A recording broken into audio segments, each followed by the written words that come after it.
untuk pertemuan kali ini kita akan membahas terkait Advent 3M. Jadi kita akan membahas terkait mind, money, terus metode. Nah, apa saja yang akan kita bahas? Ya, kita lanjutkan untuk slide selanjutnya ya. Ya, jadi sebelum kita trading ini kan sebenarnya sudah pernah kita bahas sebelumnya ya. Cuman kita hanya membahas secara sekilas. Nah, untuk pertemuan kali ini kita akan mencoba untuk membahas ini lebih dalam lagi terkait 3M ini, yaitu mind, money, sama method. Nah, kenapa kok kita perlu menekankan pada 3 aspek ini? Nah, karena dalam trading ataupun dalam investasi, kita tidak bisa hanya mengandalkan analisa semata. Analisa itu hanya sebagai roadmap atau istilahnya peta untuk kita lah. Kita mau menuju kemana, kita harus punya peta. Nanti di depan ada apa aja, kita harus punya peta. Nah, akan tetapi untuk eksekusinya dan untuk dalam perjalanannya di market, segala keputusan itu kembali kepada diri kita masing-masing untuk membeli atau tidak saham tersebut, atau mungkin kita ingin menjual, atau mungkin kita ingin menambah lot lagi untuk saham tersebut. Nah, maka dari itu kita perlukan 3 aspek ini, yaitu mind, money, sama method. Nah, di sini kita akan membahas terkait 3M ini lebih dalam lagi supaya kita bisa tahu di market itu apa saja sih yang harus kita persiapkan sebelum kita benar-benar trading di market. Jadi jangan sampai kita di market tapi kita nggak siap dengan segala kondisi yang ada di market karena ketidaktahuan kita tentang 3M ini. Nah, mari kita akan membahas yang pertama, kita akan membahas terkait mind. Nah, mind ini sangat penting teman-teman, karena kembali lagi ke diri kita masing-masing. Karena dalam investasi ataupun trading itu ada banyak risiko dan imbal hasil. Jadi jika di saham itu termasuk instrumen investasi yang menawarkan imbal hasil paling tinggi, artinya dia juga menawarkan berpeluang untuk mendapatkan risiko yang tinggi pula.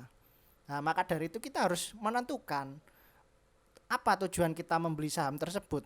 Apakah kita hanya mengejar capital gain untuk trading, atau kita untuk investasi yang di saham-saham yang tidak pernah membagikan dividen, atau bisa kita sebut sebagai perusahaan-perusahaan yang lebih menekankan kepada pertumbuhan atau growth, seperti itu. Jadi kita hanya mengejar capital gain-nya saja, kita tidak mengejar dividen. Atau mungkin kita mencari capital gain dan dividen, seperti itu. Nah, ini perlu hal yang utama yang perlu kita ketahui dulu di awal sebelum kita menentukan membeli atau tidak. Kemudian kita harus mengetahui juga terkait risiko. Risiko apa yang kita hadapi di saham tersebut? Kita tahu ada banyak risiko di sini, ada capital loss, suspend, delisting, bangkrut, seperti itu. Jadi kita harus mengetahui. Yang jelas risiko pertama, capital loss itu pasti. Semua pasti mengalami capital loss karena di market harga itu berjalan secara dinamis, naik turun. Nah, makanya capital loss itu pasti. Akan tetapi untuk realisasinya atau tidak itu tergantung kita. Jika kita mempunyai trading plan atau punya perencanaan untuk cut loss di harga sekian, artinya kita harus siap menerima capital loss. Kita harus merealisasikan capital loss. Akan tetapi jika saham tersebut turun tapi tidak kita jual, ya kerugian kita hanya floating, hanya sementara, seperti itu. Karena harga terus bergerak entah ke arah naik atau turun. Nah, selama belum terrealisasi, maka risiko capital loss ini belum dapat dikatakan eksis, seperti itu, atau nyata. Jadi membutuhkan keputusan kita untuk menentukan kita perlu capital loss atau tidak. Nah, makanya kembali lagi ke mind, ke pola pikir kita, ke rencana kita seperti apa nanti di saham tersebut, apakah kita hold atau tidak. Nah, itu tergantung ke diri kita masing-masing, seperti itu. Kemudian resiko kedua yaitu suspend. Suspend ini juga perlu kita ketahui sebelum kita membeli. Artinya ketika kita melakukan trading ataupun investasi, kita harus tahu dulu perusahaan ini seperti apa. Semisal kasus di perusahaan-perusahaan seperti MNC, di MNC Group kemarin naiknya gila-gilaan. BABP, Becap, terus Kepik dan lain-lain. Nah, dia naiknya kan sudah nggak masuk akal seperti itu. Dalam beberapa minggu sudah kenaikannya 100%. Nah, makanya dari Bursa Efek sendiri menentukan aturan jika suatu saham itu bergerak tidak wajar, maka dia akan terancam suspend atau dibatasi perdagangannya. Nah, sekarang yang sudah kena aturan ini kalau nggak salah Becap ya, Becap BCAP itu dia kenaikan hanya maksimal 10% setahu saya sekarang, karena dia terkendala aturan suspend. Yang kemarin bisa naik gila-gilaan sekarang hanya kenaikan 10%, seperti itu. Nah, ini kita harus ketahui juga, jangan sampai kita membeli hanya melihat wah ini saham ini lagi naik terus kita harus beli. Nah, kita harus mengetahui resikonya apa kalau saham itu terus naik dengan tidak masuk akal.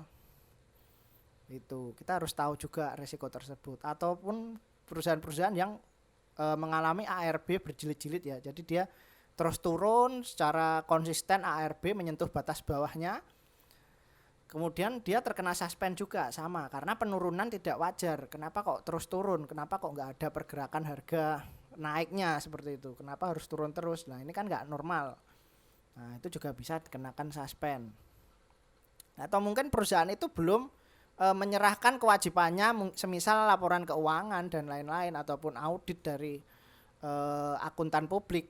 Nah, itu bisa juga disuspend seperti kasusnya Sril. Nah, Sril itu kan juga bermasalah ya. Nah, seperti itu kita harus tahu juga resikonya ya. Itu yang paling penting. Kemudian delisting. Delisting ini istilahnya mengundurkan diri dari Bursa Efek Indonesia. Jadi menjadi perusahaan tertutup lagi, private company. Nah, kalau di Bursa Efek kan artinya perusahaan tersebut TBK ya, perusahaan terbuka atau perusahaan publik. Jadi segala informasi harus diketahui publik. Tapi ketika delisting artinya perusahaan tersebut mengundurkan diri dari Bursa Efek Indonesia seperti itu, dan dia menjadi private company. Nah, kasus semacam ini pernah terjadi di perusahaan Danone atau Aqua dulu sekitar di tahun berapa ya? Sekitar tahun 2010-an lah. 2009 2010-an. Itu dia pernah juga di Bursa Efek Indonesia, kemudian dia memutuskan untuk go private atau delisting dari bursa. Seperti itu. Jadi dia delisting karena dia ingin kembali ke private company. Nah, ini juga resiko yang perlu kita ketahui karena kenaikan saham Aqua itu sangat gila-gilaan dulu, dari harga 2.000 sampai ke 500.000 kalau nggak salah. Itu. Makanya kan orang berbondong-bondong membeli tapi dia tidak tahu resikonya. Nah, resikonya apa ya? Bisa jadi delisting. Kalau delisting ya nanti tergantung gimana nego Anda dengan perusahaan.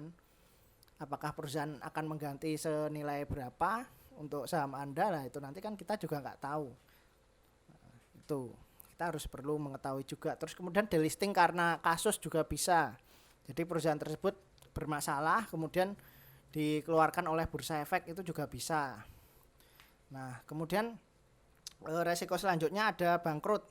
Bangkrut ini kita harus ketahui juga, perusahaan manapun itu pasti bisa saja berpeluang untuk bangkrut. Makanya kita harus melihat kondisi perusahaan ini gimana, laporan keuangannya gimana. Kalau kita hanya scalping ya scalping atau day trade ya kita nggak pusing-pusing amat ya, karena kita disiplin cut loss seperti itu.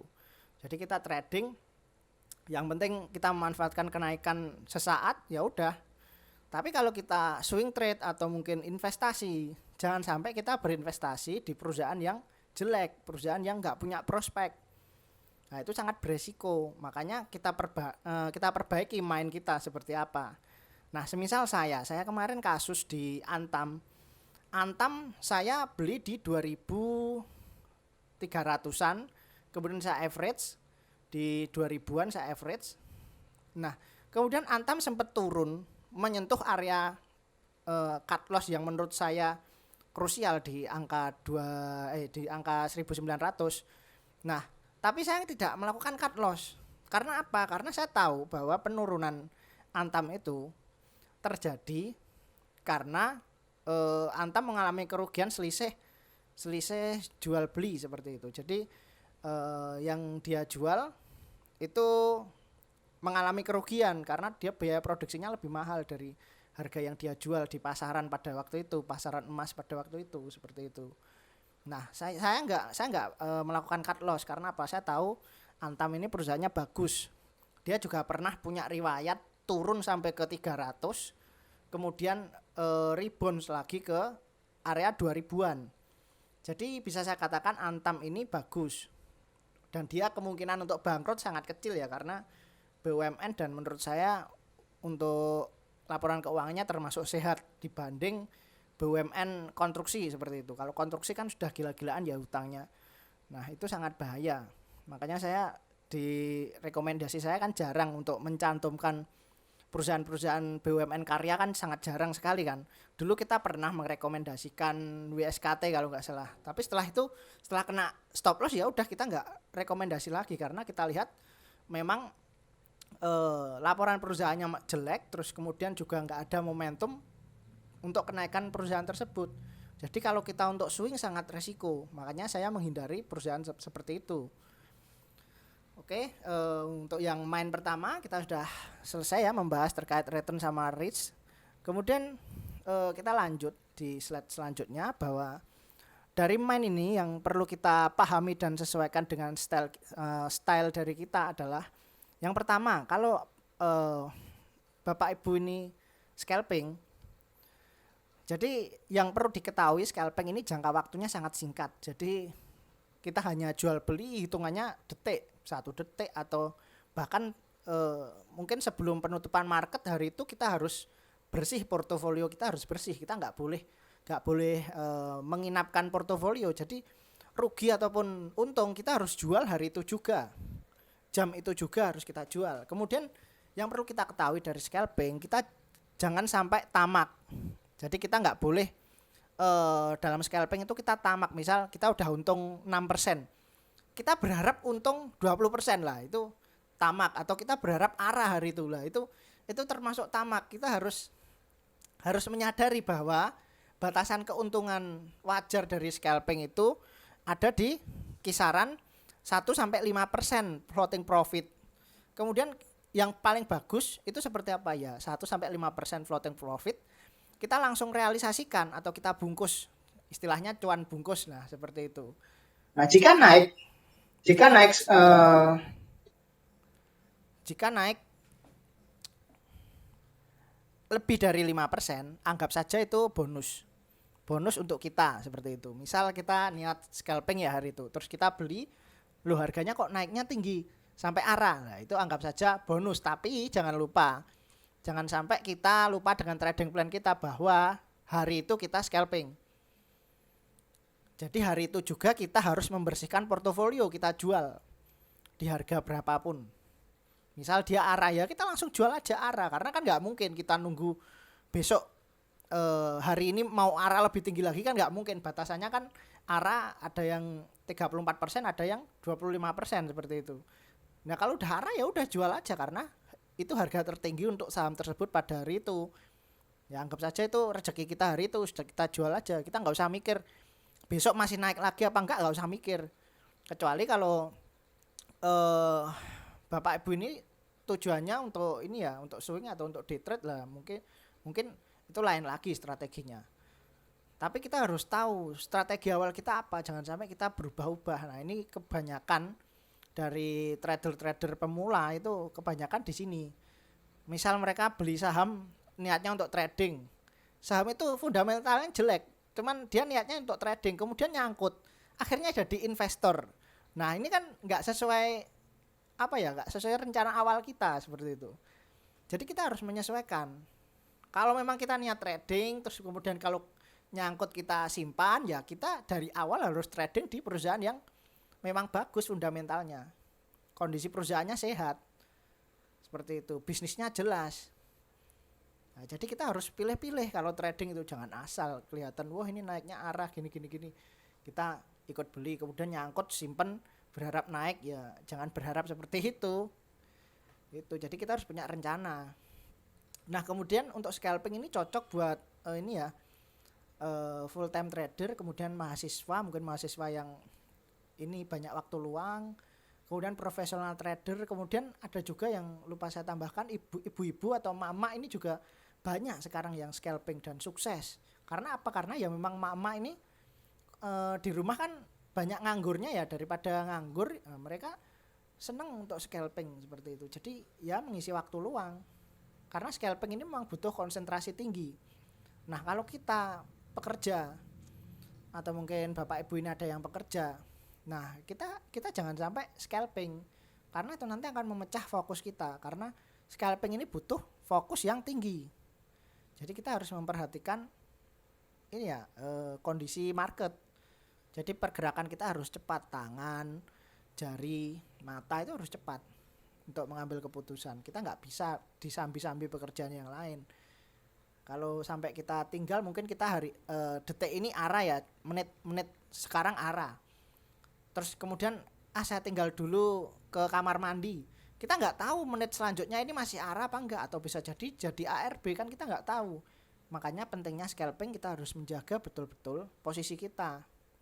Kalau misal udah nggak kuat naik, ya udah kita langsung jual aja, cuan bungkus. Nah, kemudian yang kedua ada day trade. Day trade itu range keuntungannya itu 1 sampai 10%.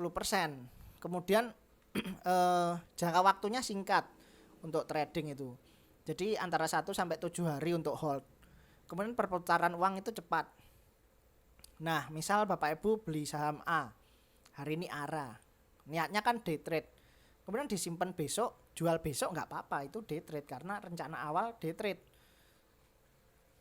Tapi kalau scalping terus kemudian tiba-tiba jadi day trade, ya kalau menjamin hari ini arah, kalau enggak, misal kasus MPPA ya kemarin ya, MPPA kan arah hari pertama, hampir arah, kemudian hari kedua dia malah enggak gerak kemana-mana, malah turun harganya. Ya karena itu tadi, kita harus menyesuaikan strategi kita apa. Kalau niat day trade ya day trade. Nah, day trade ini macam-macam strateginya. Ada yang kita membeli di ini ya penutupan market, ada yang di pembukaan market terus jual besoknya juga ada. Jadi macam-macam strateginya. Tapi biasanya holdnya itu 1 sampai 7 hari. Hold untuk day trade. Kemudian kalau untuk swing trade itu potensi profitnya itu 10 sampai 50%. Ada juga yang di atas 50% tapi sangat jarang sekali. Rata-rata 10 sampai 50% untuk keuntungannya, potensi profitnya. Kemudian jangka waktu lebih lama, jadi kita perlu hold 1 minggu sampai 12 bulan kalau untuk swing trade, maksimal 12 bulan. Nah, ini cocok bagi Bapak Ibu yang pekerja yang menginginkan pendapatan tambahan. Jadi swing trade ini istilahnya trading santai lah. Kita trading cuma santai, pasang order otomatis, udah kita tinggal, nanti gerak sendiri, asalkan perhitungan kita tepat, seperti itu. Nah, kemudian untuk investing itu potensi profitnya itu 50% ke atas. Jadi lebih dari 50%. Akan tetapi jangka waktunya sangat lama, bisa di atas 1 tahun. Dan dana harus banyak agar maksimal. Misal Bapak Ibu punya dana 1 juta, diniatkan untuk investasi. Misal keuntungannya 100%. Uang 1 juta Bapak Ibu itu cuma jadi 2 juta seperti itu.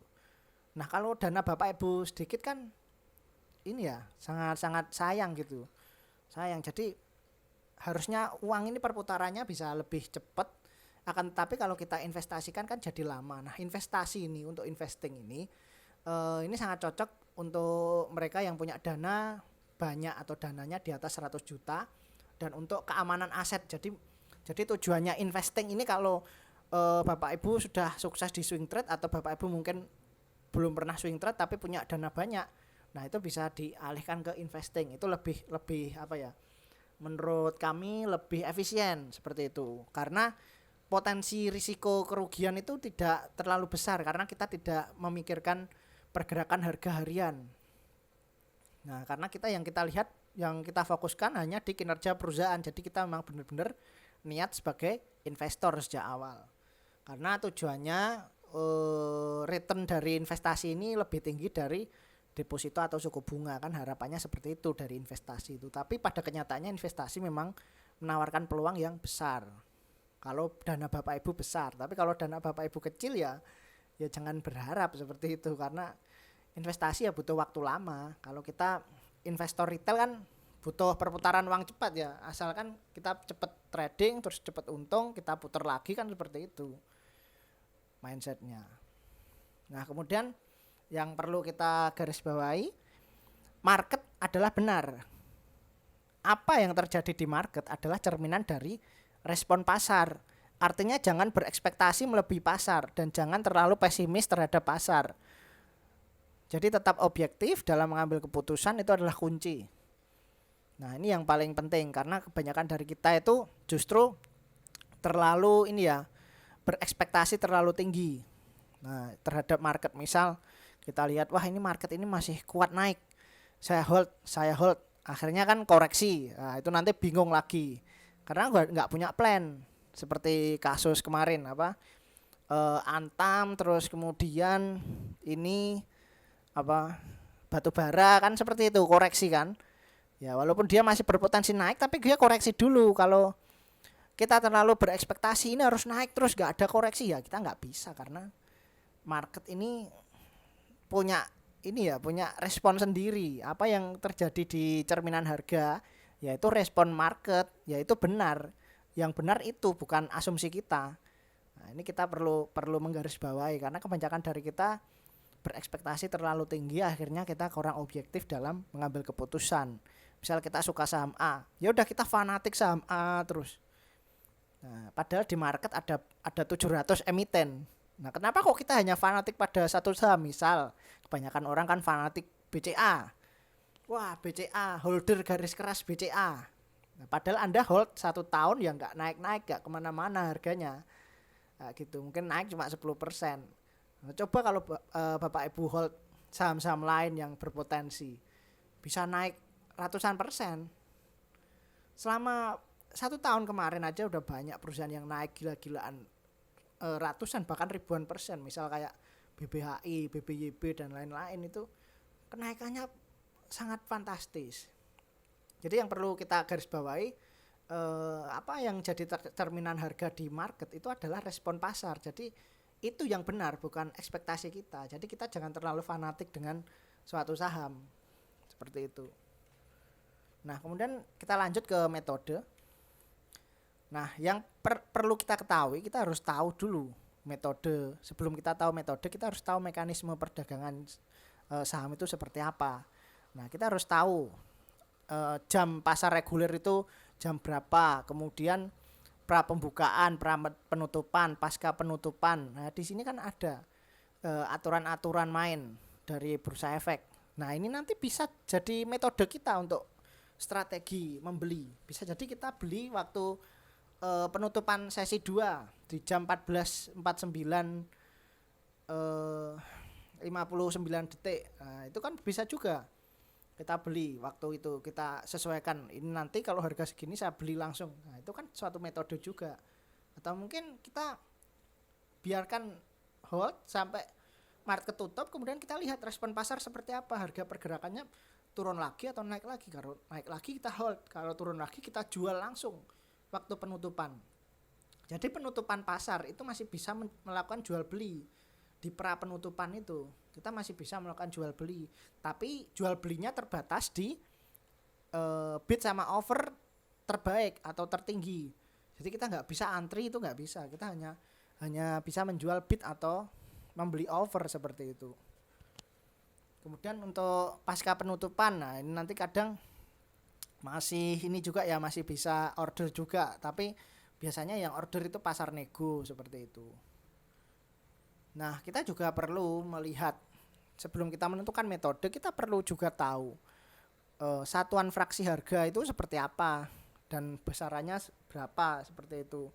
Jangan sampai kita trading asal-asalan. Misal kita niat scalping tapi kita nggak lihat fraksi harganya seperti apa. Kita scalping di saham-saham yang harganya mahal, seperti Gudang Garam, seperti ITMG, seperti UNTR, ya itu kan konyol seperti itu, karena kan pergerakannya harian kan nggak volatile. Kita harus melihat juga pergerakannya. Kalau kita scalping di perusahaan dengan harga di bawah 200, it's okay, masih bagus. Di bawah 500 masih okay, di bawah 1000 masih okay. Tapi kalau di atas 1.000 kita scalping itu sudah ini ya kurang oke, kecuali perusahaannya memang pergerakan harganya volatile. Nah, itu mungkin lain lagi. Kita harus menghafalkan ini juga, satuan harga. Nah, kemudian ini yang paling penting ya, kita harus tahu juga batasan auto rejection. Auto rejectionnya berapa? Misal harga 50 sampai 200 itu maksimal kenaikan 35%. Maksimal penurunan 7% atau di bawah 50. Jadi kalau udah 50 udah mentok, gak bisa lagi turun. Itu auto rejection. Kemudian harga 200 sampai 5.000 maksimalnya 25%. Nah, seperti itu. Kita harus tahu. Jadi jangan sampai kita nggak tahu batasan terus tahu-tahu harganya naik 35% kita ikut beli. Nah, itu kan ya nggak salah juga kalau Bapak Ibu sudah mempersiapkan strategi yang memang Bapak Ibu rencanakan, itu nggak salah. Akan tapi kalau kita nggak tahu menau terkait ini jadi masalah besar seperti itu. Biasa saja Bapak Ibu beli di harga ARA, di harga kenaikan 35%.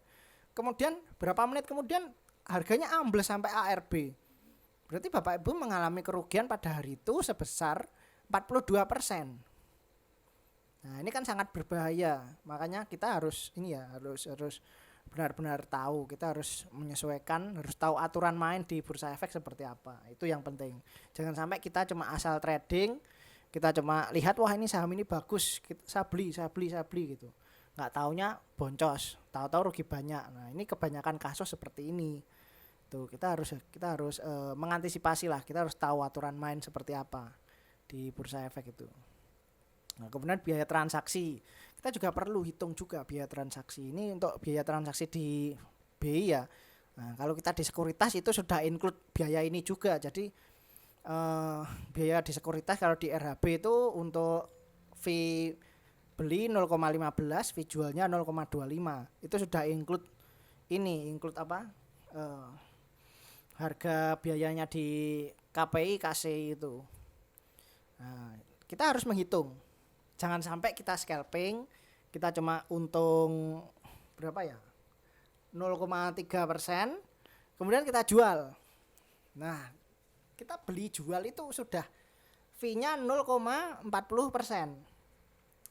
Kalau kita cuma untung 0,3, 0,30, berarti kan kita rugi fee. Nah, ini juga perlu metode, kita harus memperhatikan juga kalau Bapak Ibu niat scalping ya. Nah, kecuali kalau memang niatnya untuk cut loss, kan ada juga ya scalping yang satu tick langsung buang, turun satu tick buang, seperti itu kan ada juga.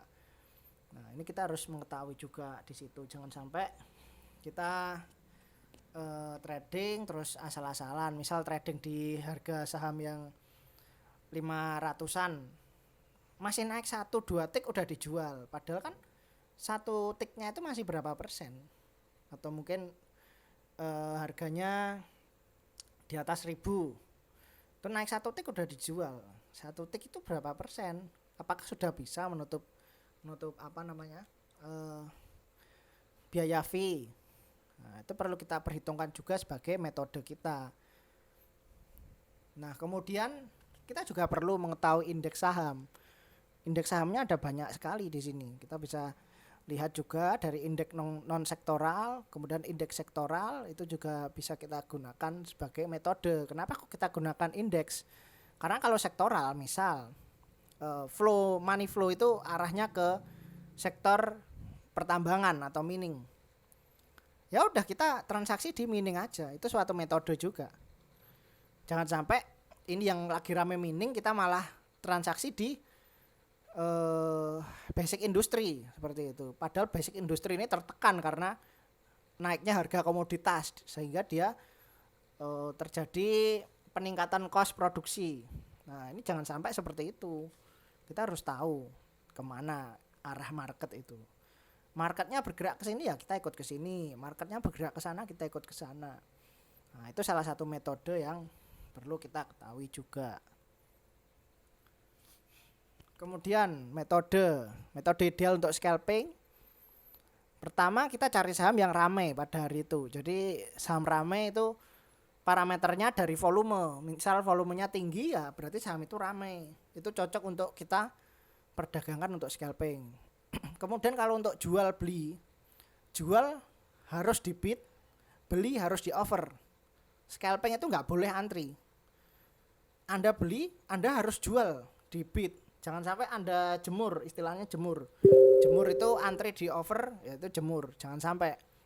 Karena kita nggak tahu detik berikutnya itu harga ke arah mana kita nggak tahu. Jadi kita harus siap-siap aja kalau harga turun langsung jual bid. Kalau harga naik kita tahan. Kalau sudah naik gak kuat kita jual bid. Nah seperti itu metodenya. Kemudian kita harus disiplin untuk cut loss dan take profit. Jangan sampai kita udah untung terus kita berekspektasi tinggi. Wah ini masih kuat naik ini. Nah, ternyata dia udah gak kuat naik tapi Anda masih berekspektasi ini masih kuat naik. Nah ini bahaya juga. Ini metode yang salah. Kemudian harganya turun. Mau ARB. Anda masih berekspektasi wah ini masih kuat, ini masih bisa mantul. Ternyata hari itu ARB sampai penutupan. Nah, ini gak boleh, kita harus disiplin. Misal kalau scalping turun 1 tick cut loss ya memang kita harus cut loss. Nanti naik lagi ya kita masuk lagi, kita join lagi, kita entry lagi seperti itu. Jadi kita harus tahu metodenya, kita harus membedakan metodenya. Kemudian yang kedua ada metode ideal untuk day trade. Jadi kalau untuk day trade kita memanfaatkan momentum, support, resisten. Jadi kita harus tahu support resistennya di mana, kemudian momentumnya seperti apa. Kita harus tahu momentumnya misal hari ini yang rame apa, nah, kita ikut itu. Terus kita jual besoknya atau mungkin sorenya kita jual. Kemudian untuk area entry itu boleh beli di antri dari bid atau langsung beli di offer. Jualnya juga sama, bisa jual di offer atau jual di bid, silakan. Karena kalau untuk day trade ini ya lebih longgar. Misal Anda beli penutupan, kemudian besoknya naik 2% langsung Anda jual ya gak apa-apa. Itu sah-sah saja kalau untuk day trade. Tapi kalau untuk scalping itu kurang ini ya, kurang sesuai lah. Kemudian yang ketiga kita bisa memanfaatkan jam dan momen tertentu. Misal beli atau jual di awal pembukaan atau penutupan sesi 1 dan 2. Kemudian mencari saham yang konsisten turun dalam beberapa hari atau sedang ada hajatan. Misal baru IPO atau akan ada reg issue atau mungkin bagi dividen atau sedang ada aksi korporasi lainnya. Itu juga bisa kita manfaatkan karena biasanya kalau kayak gitu rame, saham-saham tersebut seperti itu rame. Nah, day trade itu memanfaatkan itu keramaian orang juga. Cuman bedanya kalau day trade itu lebih santai dia. Jadi dia hanya memanfaatkan jam momen tertentu. Kemudian metode ideal untuk swing trade, yang pertama kita harus melihat situasi politik, ekonomi dunia, kemudian kinerja perusahaan dalam horizon per kuartal. Jadi kita harus melihat per kuartalnya seperti apa kinerjanya. Terus kondisi politik ekonomi seperti apa. Seperti saat ini kan kita rekom kita kan kebanyakan di ini ya, tambang sama tech. Nah, karena kita melihat memang situasi politik memang seperti ini, kemudian kinerja perusahaan juga seperti ini. Jadi sangat berisiko kalau kita invest di perusahaan perbankan. Itu sangat resiko, makanya kita hindari dulu. Kemudian yang kedua, trend following, kita hanya mengikuti saham-saham yang uptrend, yang sedang naik. Kemudian kita tunggu koreksinya kalau mau beli. Jadi strateginya seperti itu kalau swing trade. Jangan sampai kita mengejar harga, makanya kan kalau kayak Bagus itu sering tanya kan, Mas ini masih boleh beli? Ya saya mesti tak marahin. Nah niatmu apa? Kalau niatmu scalping ya monggo. Tapi kalau niatmu swing, jangan pernah mengejar harga yang sedang naik. Kecuali Anda cuma niat titip sandal. Titip sandal itu misal Anda rencana mau beli 100 lot ya. Anda cuma beli 10 lot atau mungkin beli 5 lot, silakan enggak apa-apa. Tapi kalau Anda beli all in di situ itu jangan, atau beli dengan ini ya nilai yang tinggi jangan. Itu sangat berisiko. Karena pasti kalau namanya saham swing itu pasti ada koreksi. Saham yang sehat itu kenaikannya pasti diimbangi koreksi. Kalau nggak ada koreksi itu saham itu nggak sehat kenaikannya. Justru kita perlu waspada. Misal kayak kasusnya IRA itu kan naiknya kenceng nggak ada koreksi, itu nggak sehat. Waktu awal COVID dulu, terus tahu-tahu dia koreksi turunnya nggak sehat juga gitu loh. Ya kita harus tahu kalau perusahaan nggak sehat ya pasti turunnya nggak sehat juga. Makanya saya senang itu di perusahaan yang naik turun seperti itu, yang normal lah, yang sehat kenaikannya. Kemudian kita perlu mencari saham yang banyak diborong oleh big money atau institusi. Nah ini kita perlu tahu juga, lihat institusi ini sedang apa. Nah patokan kita untuk melihat ini itu bisa dari pergerakan asing, bisa kita lihat di aplikasi ini ya, RHB itu bisa kita lihat, ada di RHB untuk transaksi jual beli dari asing itu kita bisa tahu. Kemudian kita bisa juga melihat dari ini ya, mungkin kalau Bapak Ibu punya ini aplikasi reksadana, nah itu kan ada ya reksadana ini kinerjanya bagus, terus dia ada pilihan sahamnya kan, ada data-datanya, dia punya saham ini, ya udah Bapak Ibu ikut beli di situ, nggak apa-apa. Istilahnya kita nimbrung lah ikut mereka, karena mereka punya dana banyak di situ, jadi kita ngikut aja. Nah, itu bisa juga seperti itu.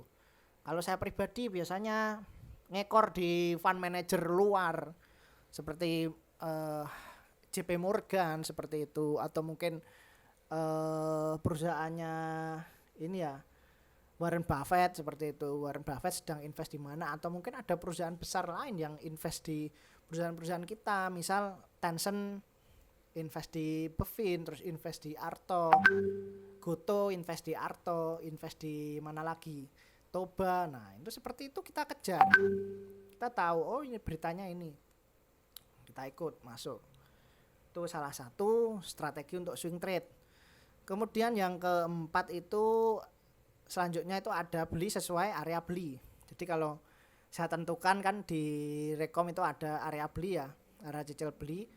Ya udah kita beli aja di area itu, jangan di luar area itu, karena kalau di luar area itu biasanya resikonya dia akan lanjut turun. Kalau beli di area beli itu biasanya berpeluang untuk rebound. Misal kasus BRMS kemarin, saya kasih beberapa area beli kan di 160 sampai 1 berapa seperti itu ya. Nah kemudian dia nyentuh tepat di area beli 159. Itu banyak yang dapat juga teman-teman. Akhirnya harga sahamnya dibawa terbang pada hari itu sampai di 183. Dari 159 ke 183. Nah, itu pentingnya kita membeli di area beli. Karena untuk area itu berpotensi untuk terjadi reversal. Kemudian untuk average, kita juga lakukan average dengan presisi. Jadi semakin ke bawah kita beli semakin banyak. Strateginya seperti itu kalau swing. Dan kita harus benar-benar hitung, jangan sampai kita ngasal-asalan, kita di atas beli banyak terus di bawah modal kita udah habis. Jangan, kita harus hitung dulu modal kita sebelum kita masuk. Itu kalau untuk swing trade. Kemudian metode ideal untuk investing yang terakhir, pertama kita harus melihat juga sama seperti ini ya, swing trade. Kita harus melihat juga horizon perusahaan per kuartalnya itu seperti apa. Terus yang penting juga untuk investing kita harus lihat juga rekam jejak perusahaan tersebut selama beberapa tahun terakhir itu seperti apa. Itu juga penting karena kita niat investing ya, kita meninggalkan menaruh modal kita seluruhnya di perusahaan tersebut. Makanya kita harus benar-benar selektif kalau untuk investing. Kemudian kita beli hanya di saham-saham yang murah, berkinerja baik dan memiliki prospek cerah di masa depan. Murah ini artinya ini ya bisa jadi dari PBV-nya di bawah 1, atau mungkin dia price to earning ratio-nya itu bagus seperti itu, atau mungkin dia membagikan dividen yang besar, dividen payout ratio-nya itu tinggi. Ya itu bisa juga, bisa dikatakan saham tersebut murah. Jadi murah ini bisa saya katakan relatif seperti itu, tergantung dari kacamata apa kita melihat. Tapi mudahnya kita melihat saham murah itu dari PBV. Itu dari PBV, kemudian kita lihat dari net profit. Itu bisa juga dari operating profit, bisa juga. Itu. Kemudian yang ketiga, kita mencari saham yang banyak dikoleksi oleh dana pensiun atau asuransi dan memberikan imbal hasil berupa dividen yang cukup tinggi ya. Ini tadi kita harus lihat juga ya dividen payout ratio-nya, misal kayak ITMG itu dividen payout ratio-nya tinggi, itu lumayan. Gudang Garam juga tinggi, Unilever juga tinggi, UNTR juga tinggi. Gitu. Kita bisa ambil saham-saham seperti itu. BRI juga cukup tinggi. Terus kenapa kok kita harus mengikuti ini ya, dana pensiun atau asuransi? Karena perusahaan tersebut tidak niat trading seperti itu. Mereka juga investasi. Jadi kalau kita ikut mereka ya kita aman gitu loh kan. Mereka nyimpennya dalam jangka waktu lama. Kalau kita ikut fund manager reksadana itu sama kayak kita trading juga. Yang diinvestasikan tuh kecil, makanya bahaya kalau ikut-ikut ini. Kita niat investasi tapi ikut reksadana atau fund manager reksadana, itu bahaya. Nah, yang paling betul ya kita kalau niat investasi kita lihat perusahaan yang paling banyak dibeli dana pensiun apa, asuransi apa. Nah, itu nanti cari aja datanya di ini ya, asuransi pensiun seperti itu. Kalau teman-teman punya data atau mungkin punya kenalan orang asuransi, orang dalam, itu bisa tanyakan kemana arahnya perusahaan membeli apa aja untuk asuransi. Atau mungkin teman-teman langsung tanya langsung ke dana pensiun, biasanya dijelaskan juga. Ini untuk program pensiun ini, dana pensiun ini kita alokasikan di perusahaan ini seperti itu. Ini juga dijelaskan juga di customer service biasanya. Kemudian yang terakhir kita beli secara bertahap. Jadi kalau investing ya kita beli bertahap, sedikit tapi konsisten.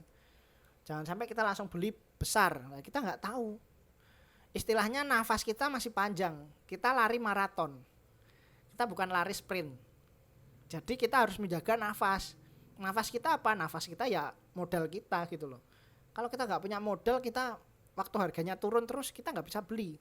Padahal itu kesempatan untuk dapat harga yang lebih murah, seperti itu. Kemudian kita melanjut ke money.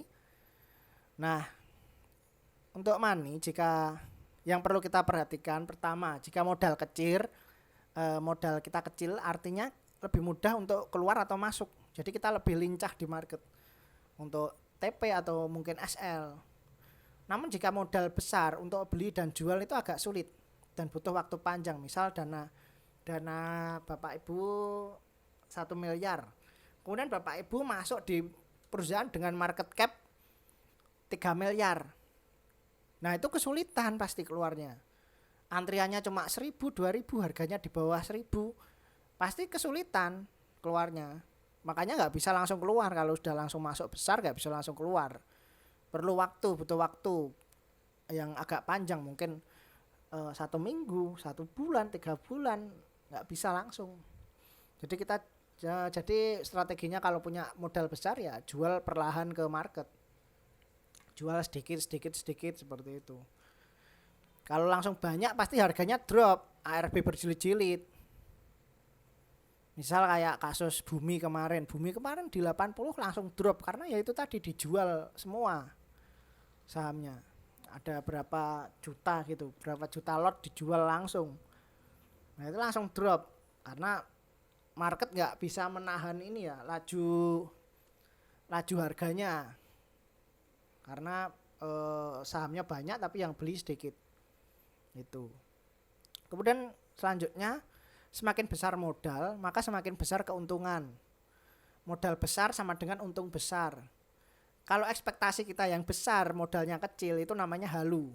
Jadi kita harus membedakan ini ya, kita harus tahu. Jangan sampai Anda modal cuma 1 juta, 2 juta, tapi berharap Anda bisa untung 100 juta lah, itu namanya halu.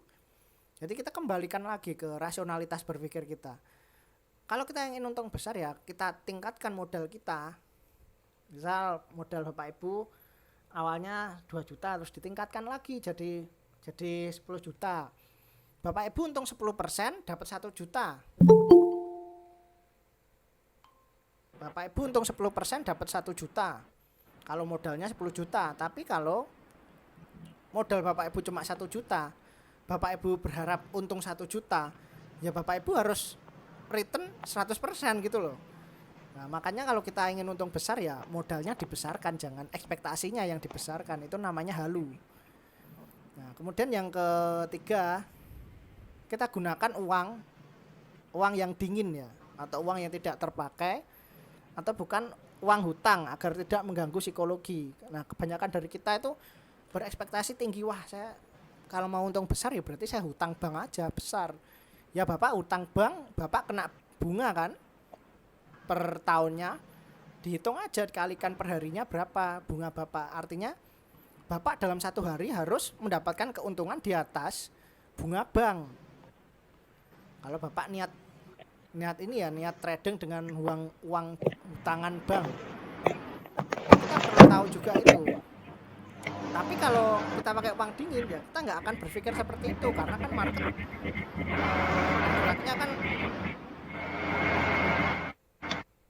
market kan bergeraknya ini ya nggak bisa sesuai ekspektasi kita. Jadi kita nggak tahu ke depan itu bergeraknya seperti apa. Kita kan nggak selalu untung tiap hari. Saya pun juga sering mengalami kerugian, tapi di sisi lain saya juga sering mengalami keuntungan. Makanya kita gunakan uang dingin. Tujuannya apa? Di akhir bulan kita jumlahkan antara keuntungan dan kerugian. Kalau kita gunakan uang dingin, kita nggak terbebani oleh target. Jadi kita masih ternyata masih untung trading kita walaupun kita sempat loss. Nah, itu karena kita menggunakan uang dingin. Tapi kalau kita hutang bank, terus return kita dalam bulan itu tidak sesuai ekspektasi kita untuk menutup bunga bank, nah ini sangat bahaya. Atau mungkin kita sedang pasang posisi terus kita gunakan uang untuk beli saham tersebut dari uang SPP kampus atau seperti apa. Nah, atau mungkin SPP anak. Nah, ini sangat bahaya. Kita waktunya bayar kampus tapi harganya masih turun. Nah, kita kan nggak bisa untung, kita jual malah rugi. Terus kita bayar kampus atau mungkin bayar biaya sekolah anak pakai apa? Uangnya masih nyangkut di situ. Nah, itu loh pentingnya gunakan uang dingin itu seperti itu. Jadi jangan sampai kita ingin untung besar terus kita mengabaikan aspek-aspek yang penting kayak penggunaan uang dingin ini. Karena niat kita investasi, trading itu ya investasi, kecuali Bapak Ibu niatnya scalping ya, tapi scalping itu sendiri juga risikonya besar.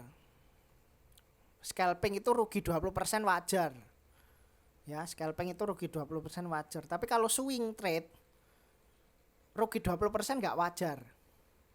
Jadi selama Bapak Ibu scalping rugi 20% itu masih wajar. Tapi kalau swing trade rugi 20% itu enggak wajar, berarti ada yang salah dengan metode Anda. Itu. Nah, ini kerugian dalam 1 bulan loh ya. Kita hitungnya hanya 1 bulan. Atau mungkin 1 order di saham tersebut. Itu. Kemudian selanjutnya besaran modal itu menggambarkan besaran kesiapan kita untuk menerima kerugian. Semakin besar modal, maka semakin besar kerugian yang akan kita terima, karena pasar modal itu bergerak dinamis, naik dan turun. Maka itu untuk menjaga psikologis kita perlu menyesuaikan kerugian yang dapat kita terima. Jadi kalau Bapak Ibu misal penghasilannya dari bekerja atau dari bisnis itu per harinya kita anggap saja 1 juta.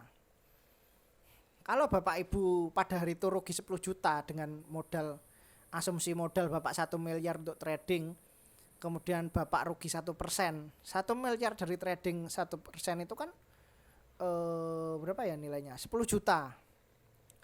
Bapak penghasilan 1 juta per hari. Tapi dari trading hari itu Bapak rugi 10 juta. Bapak kaget. Wah, saya kok rugi segini banyak. Nah, Bapak lupa, Bapak menggunakan modal besar. Nah, karena Bapak belum siap mengalami kerugian sebesar itu, ya berarti modal Bapak diturunkan lagi. Misal 100 juta, Bapak rugi 1%, itu 1 juta.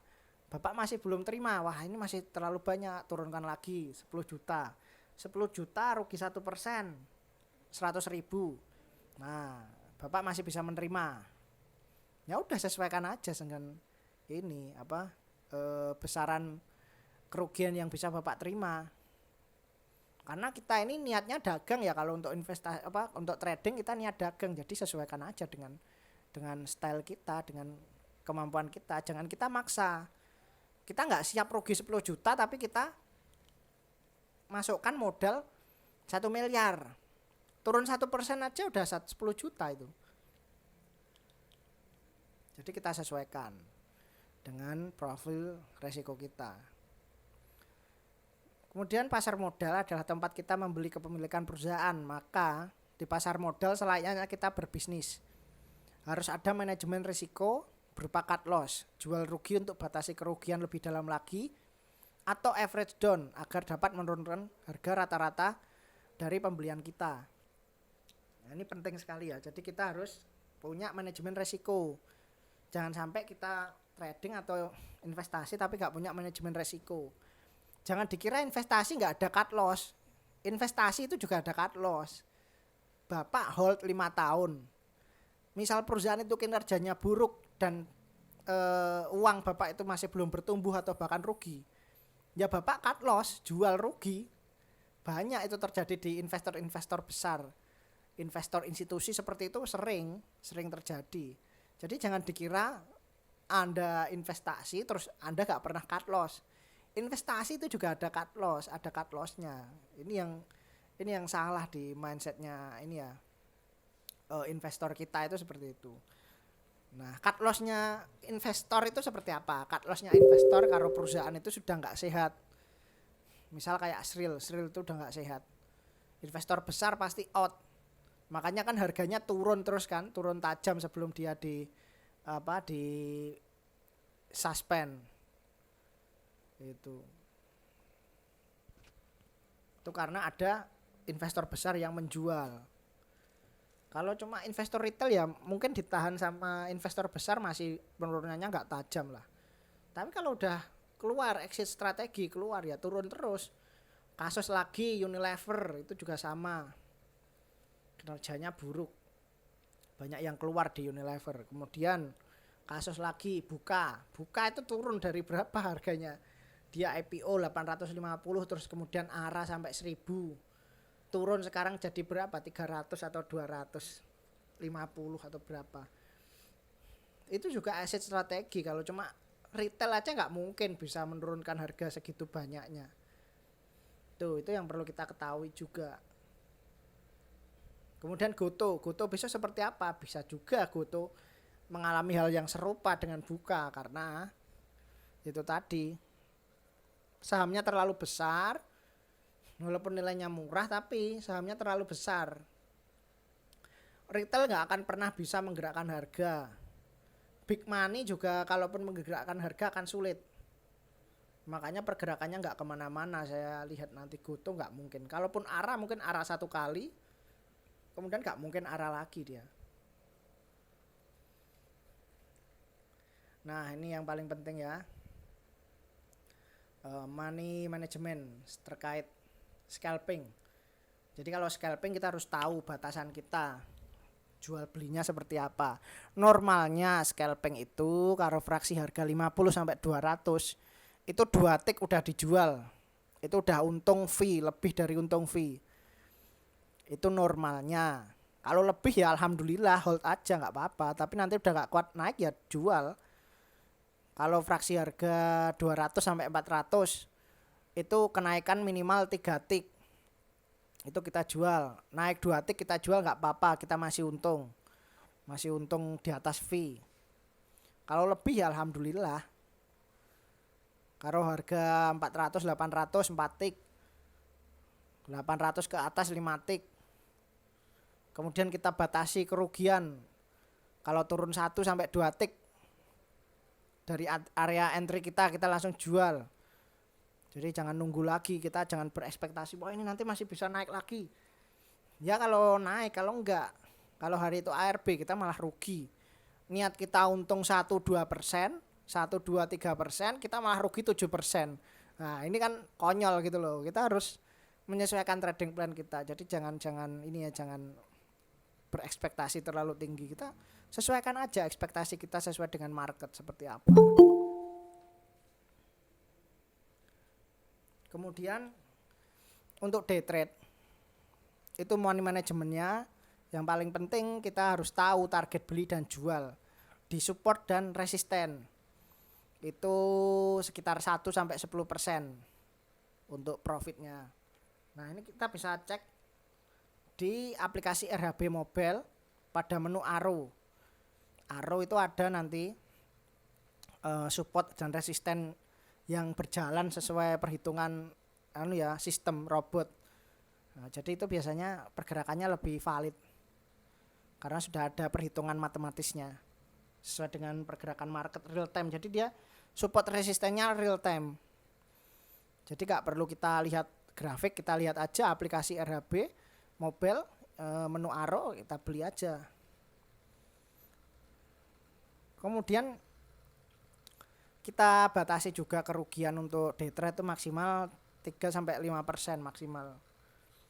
Jadi antara range 3-5% terserah. Ada orang yang memasang kerugian maksimal 3%, ada yang maksimal 5%. Kembali lagi ke diri kita masing-masing. Kerugian 3-5% ini kita sesuaikan juga sahamnya. Kalau saham 50-200an pergerakan satu tiknya aja udah 1% lebih. Berarti kan kalau rugi 3% kan berarti turun 2-3 tik seperti itu kita jual. Kalau risk to reward rasionya itu minimal 1:2. Jadi misal kita rugi 3% ya, potensi keuntungannya itu 6%. Jangan sampai kita ngambil resiko kerugian 5%, tapi keuntungan kita ambil 5%. Nah, itu rugi. Makanya kalau bisa kita batasi maksimal kerugian itu 3%. Tujuannya apa? Supaya reward kita itu lebih besar dari risk kita. Itu tujuannya untuk day trade. Kemudian untuk swing trade itu money manajemennya kita jual di area TP yang kita kita jelaskan. Untuk keuntungan itu potensinya 10-50%. Kemudian kita batasi kerugian maksimal 10% kalau untuk swing trade ya, maksimal 10% atau mungkin ada yang 7%. Tapi kalau 5% itu terlalu sedikit. 5% itu masuknya day trade karena swing trade ini butuh waktu panjang, jadi kita batasi kerugian 10%. Kemudian kita juga bisa average. Nah, kalau kita average kan kerugian nanti bisa terdelusi.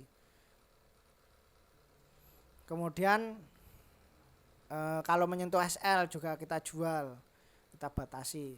Kemudian risk to reward rasionya minimal 1:2. Artinya area beli dengan TP dan cut loss itu jaraknya harus 1:2 minimal.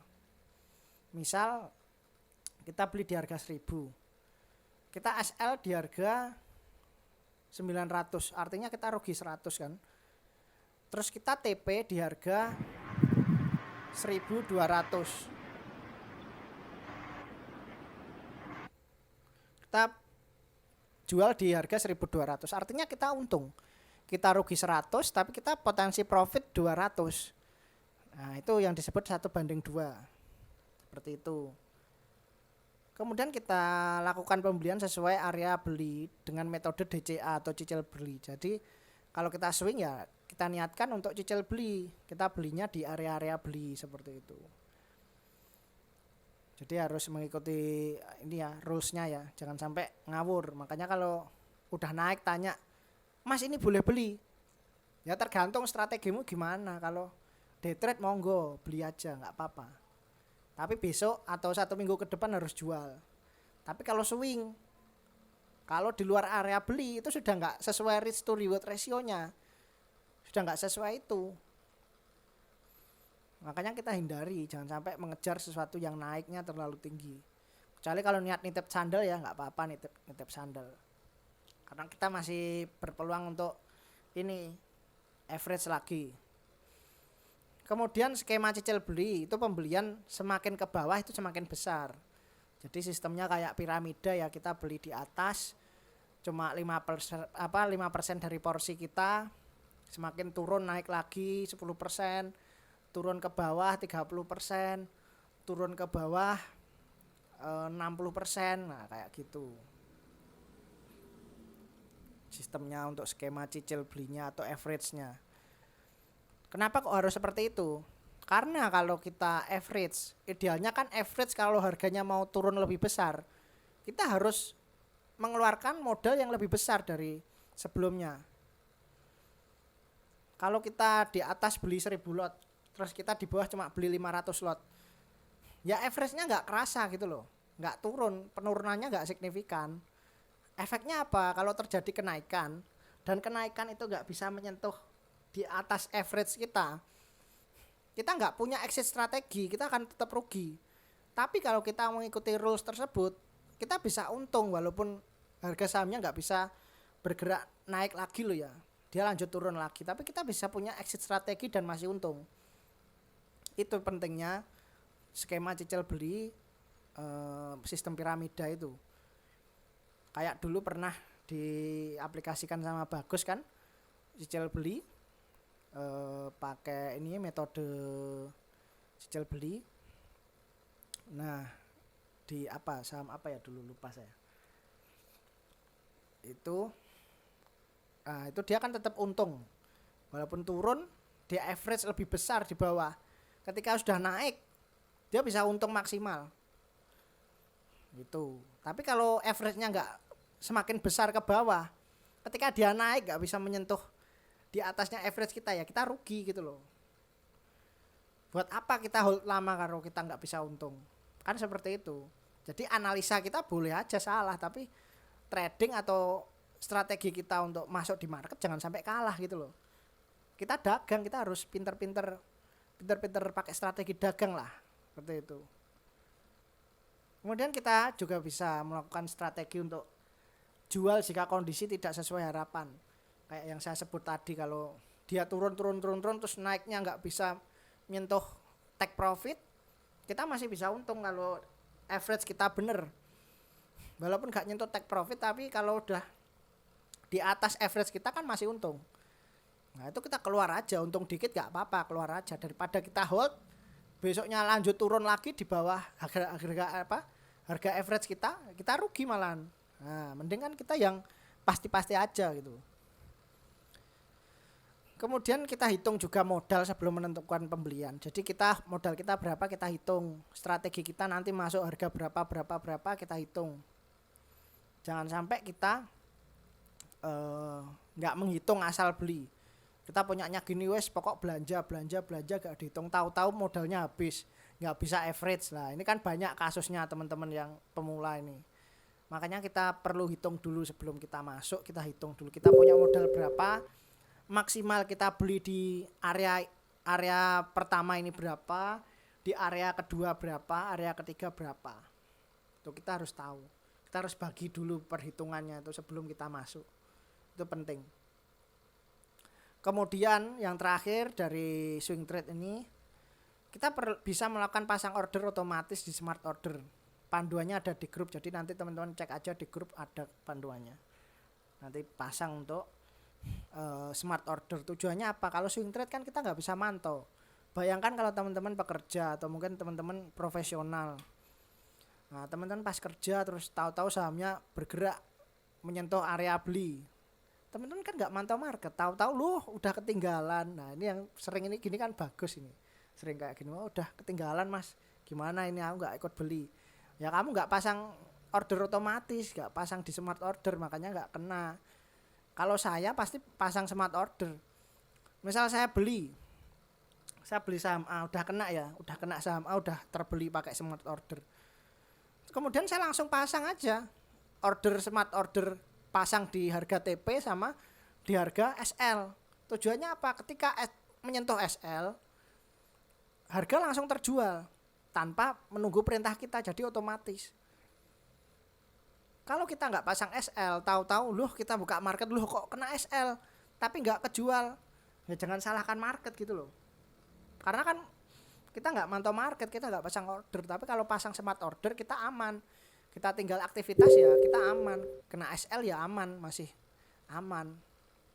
Kemarin kan banyak kasus seperti itu, kayak si siapa Ridwan kemarin kan juga gitu, di WSKT nyangkut gara-gara nggak pasang smart order. Ya itu jangan salahkan market gitu loh, yang salah kan Anda karena nggak pasang smart order. Akhirnya kan susah naiknya WSKT itu. Terus ada lagi kasus apa itu kemarin ya, SSMS itu juga seperti itu, sama. Kita harus pasang smart order, tujuannya itu tadi untuk membatasi kerugian kita. Kemudian kalau kita niat investing, itu money manajemennya yang pertama, kita harus jual di harga wajar atau harga proyeksi, atau kita bisa juga terus disimpan sampai profitnya lebih dari 50%, itu silakan. Itu kenapa kok harga wajar? Harga wajar ya itu tadi ya, kembali lagi ke ekspektasi tiap orang berbeda terhadap harga wajar ini. Bisa jadi ada satu orang melihat, wah ini harganya masih murah karena PBV-nya kecil di bawah 1. Tapi ada juga yang bilang, loh ini perusahaan ini net profitnya terus bertumbuh, tapi harganya kok tetap segini-segini aja, ini harusnya harganya segini. Nah itu juga bisa juga ada yang seperti itu. Nah itu kita mengekspektasikan harga wajar, jadi take profitnya di harga wajar. Atau bisa juga kita melakukan kalkulasi perhitungan atau mungkin disimpan sampai berapa lama, itu bisa juga. Kemudian jual ketika kinerja perusahaan jelek atau tidak sesuai ekspektasi kita. Jadi kalau investing itu cut loss-nya kalau perusahaannya itu jelek, jadi kinerjanya jelek selama beberapa kuartal, kemudian manajemen perusahaan nggak punya ikhtikat untuk memperbaiki kinerjanya, nah itu bisa kita jual rugi, atau mungkin kita jual untung berapapun kita jual, itu juga bisa, karena sudah nggak sesuai ekspektasi kita untuk investasi. Kita investasi kan sama juga membeli perusahaan. Kalau perusahaan jelek buat apa kita beli? Nah kan seperti itu ya logikanya kalau kita investing. Kemudian lakukan pembelian ketika harga masih tergolong murah. Kalau harganya udah tinggi ya jangan beli kalau investing. Investing belinya di bawah. Kalau udah naik ya udah nggak beli lagi biasanya investor. Kayak Lo Keng Hong itu kalau udah naik tinggi dia nggak beli, udah dibiarkan aja, udah naik biarkan aja. Tapi kalau di bawah dia terus beli, harganya turun dia terus beli. Itu strateginya untuk investing. Kemudian skema cicil beli itu bisa dilakukan pembelian secara terencana. Ya, jadi semacam nabung saham gitu ya. Tiap bulan kita beli segini, itu udah kita rencanakan. Atau bisa juga kita membelikan menggunakan metode pembelian ini ya, semakin ke bawah semakin besar kayak yang saya jelaskan di awal tadi. Kemudian kita menghitung modal sebelum menentukan pembelian, sama juga seperti swing. Kita harus tahu modal kita berapa, kekuatan nafas kita berapa. Nah itu kita harus tentukan pembelian seberapa banyak, seperti itu. Kemudian kita lakukan juga pasang order otomatis di smart order, atau bisa juga kita lakukan order manual. Kalau untuk investasi kan ya terserah Anda mau masuk di harga berapa, selama harganya masih murah ya beli, kan seperti itu. Atau kemudian selanjutnya ya kita bisa terus melakukan pemantauan terhadap kinerja perusahaan. Dan harus konsisten menyimpan saham dalam jangka sangat panjang kalau investasi. Jadi kalau kita niat investasi ya kita harus lihat kinerjanya gimana, meningkat apa enggak. Kalau enggak meningkat ya buat apa saya hold saham ini, kinerjanya semakin hari semakin buruk. Nah ini yang perlu kita perhatikan. Jangan sampai kita nyangkut di saham yang jelek. Kita niat trading terus kita nyangkut, udah saya ganti investing aja, ya itu konyol Anda. Perusahaannya kinerjanya buruk kok malah disimpan buat investing. Buat apa? Investing apa? Apa yang Anda investasikan dari perusahaan yang jelek, kan seperti itu. Kemudian kita cari saham yang membagikan dividen besar atau saham kecil yang bertumbuh pesat. Jadi kalau investasi kita bisa cari perusahaan yang sudah mapan, yang besar, atau bisa juga kita cari perusahaan kecil yang bertumbuh pesat. Misal kayak JRPT kemarin, kemudian BKSL, CPRO, itu kita bisa lakukan itu. Oke, mungkin cukup sekian ya untuk materinya kali ini. Nah, ini saya sedikit memberikan gambaran ke teman-teman ya, gimana sih caranya lihat tren. Jadi kalau teman-teman swing trade atau apalah, atau scalping atau apa, itu usahakan lihat tren ya. Jadi perusahaan ini trennya apa, naik atau turun. Nah, lihat tren itu mudah. Kita hanya perlu melihat ini. Nah, kita tarik garis aja. Kayak gini. Kita tarik aja garis. Di aplikasi RHB ada juga ini chart trading view. Malah gratis di situ. Kalau di sini kan berbayar ini.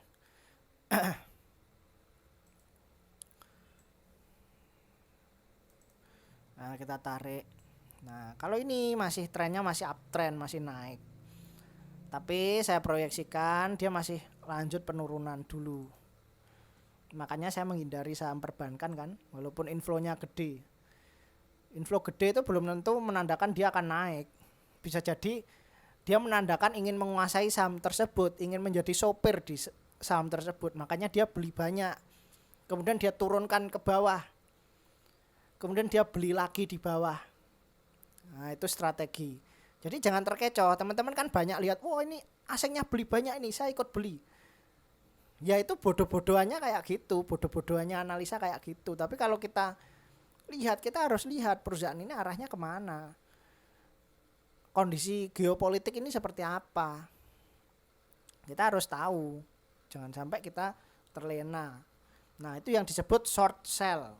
Short sell itu gini, misal saya punya Anda punya saham A, misal Anda punya saham BBRI 1 juta lot, saya pinjam ke Anda 1 juta lot, kemudian saya gerakkan harga saham ini turun sampai di harga bawah sini, kemudian di harga bawah sini saya lakukan pembelian yang besar. Setelah saya selesai melakukan pembelian yang besar, saya kembalikan lagi harganya di harga normal waktu saya awal pinjam dulu, plus saya kasih bunga, biasanya seperti itu kalau short sell. Itu bisa short sell, bisa dilakukan pinjam di sekuritas atau mungkin pinjam di investor lain, itu bisa saja terjadi seperti itu.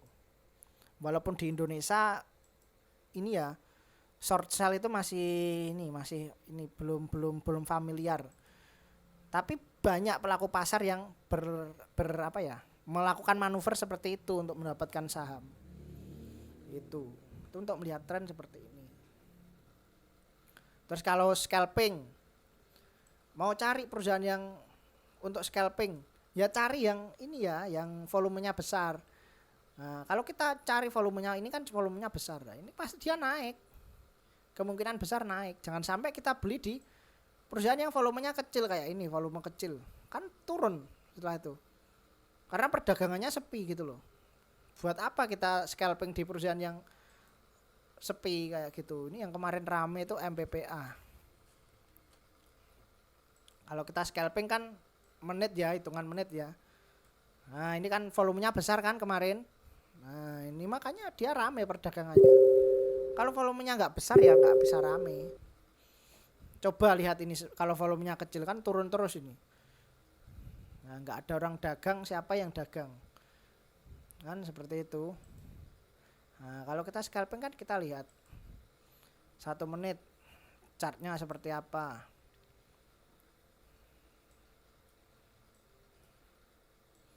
Nah ini misal kalau volumenya rame kan naik kan. Tuh, volumenya kecil ya nggak ada pergerakan. Scalping itu copet, jadi kita manfaatkan momen-momen pas rame gini. Kalau ada perusahaan rame, saham rame ya kita beli. Kalau volumenya kecil buat apa? Kita trading apa di sini? Nggak ada orang jual beli, nggak. Copet itu kan adanya di pasar, di terminal, yang tempat-tempat rame. Mana mungkin ada copet di kuburan, kan nggak mungkin ya. Anda mau nyopet apa gitu loh? Anda mau nyopet ini apa? Pocong kan nggak mungkin. Nah, jadi kita yang ini, kita harus tahu metode kita, menempatkan diri kita, strategi kita seperti apa ya, disesuaikan lah. Nah, gitu. Nih volumenya besar. Nah ini volumenya besar kan rame, ini volume besar rame. Ya walaupun harganya nggak kemana-mana, tapi setelah itu naik. Berapa menit kemudian naik. Tapi bisa juga turun loh, volume besar bisa juga turun. Jadi jangan salah. Kayak ini volume besar, terus dia turun lanjut turun. Nah kan seperti itu. Jadi volume besar kecil ini hanya patokan aja untuk lihat rame enggaknya. Kalau apa keputusan jual beli itu tergantung Bapak Ibu. Scalping itu insting, nggak bisa Bapak Ibu pakai ilmu pasti, nggak bisa. Kalau day trade kita masih bisa lah pakai ilmu pasti, kita pakai support resisten. Misal kalau kita niat day trade ya, day trade itu kan kita hitungan jam, kita pakai chart hitungan jam kalau day trade. Bentar. Kalau day trade kan kita pakai hitungan jam ya. Nah, kita manfaatkan aja support resisten ini untuk membeli. Misal kita ini belum tahu ya ke depan ini kayak gimana. Kita cari support resistennya di mana. Misal ini ya. Ini jadi resisten. Kalau tertembus jadi support. Ini jadi support. Ini support juga ini. Nah, ini area support ini ya. Ya udah kita trading manfaatkan ini aja. Kalau nyentuh kita beli, terus habis itu kita jual. Ini kan nyentuh dia naik. Kalau day trade seperti itu. Nah misal ini dia turun kan, nyentuh ini naik lagi kan. Nah itu kita day trade manfaatkan aja kayak gitu. Momentum-momentum kayak gitu. Kalau untuk day trade, kalau untuk swing itu lebih rumit lagi ya perhitungannya. Jadi jangan dikira swing itu mudah. Swing itu nggak mudah. Banyak orang bisa scalping tapi nggak banyak orang bisa swing dengan perhitungan yang yang presisi. Karena swing itu melihat dari banyak aspek ekonomi juga dilihat. Jadi nggak cuma melihat pergerakan harganya juga, tapi juga prospek ekonomi, kondisi ekonomi, terus prospek perusahaannya juga seperti apa harus dilihat juga. Tuh, karena swing itu bisa kita katakan kita juga semi investor lah. Trader semi investor itu swing. Jadi kita harus berpikir selayaknya investor juga. Tapi dengan time horizon yang lebih singkat dibanding investor. Nah, seperti itu. Kalau investor kan kita lihat dari PBV dan lain-lain, dari net profit dan lain-lain. Seperti itu. Oke, mungkin sekian dari saya. Ada pertanyaan? Silakan.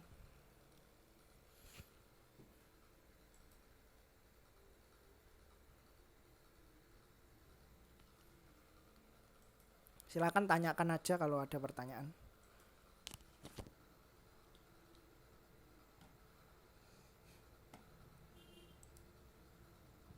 Izin bertanya Mas. Ya silakan. Mau tanya untuk meyakinkan saja. Untuk day trade tadi kan per jam kan, tapi kan pas awal tadi saya lihat kita mantaunya itu sekitar 7 harian. Berarti kita mantaunya itu ketika sudah melewati hari atau tiap jam. Karena kalau semua dilihat dari grafiknya Mas tadi per jam gitu. Mungkin kalau semua ada salah itu saja Mas. Terima kasih. Oke, saya jawab langsung ya. Ya betul, day trade itu memang maksimal kita mantau 7 hari. Tapi kan kita bisa juga memanfaatkan momentum pergerakannya dari jam. Kenapa kok kita lihat jam? Kalau kita lihat dari hari, ya misal kita lihat hari, chartnya itu terlalu singkat gitu loh. Nah chartnya terlalu singkat, satu chart ini 1 hari. Tapi kalau kita lihat jam, 1 jam, nah, 1 hari itu banyak chart. Ada berapa chart gitu 1 jamnya. 1 hari kan 8 jam, 8 jam bursa ya. Berarti ada 8 chart, 8 candlestick. 8 candlestick kali 7 hari, berapa candle itu? Berarti berapa? 40 50 70 ini ya. 56 ya kalau nggak salah. Iya 56 Mas. 56. Berarti 56 candlestick. Kita coba hitung ya 56 candlestick.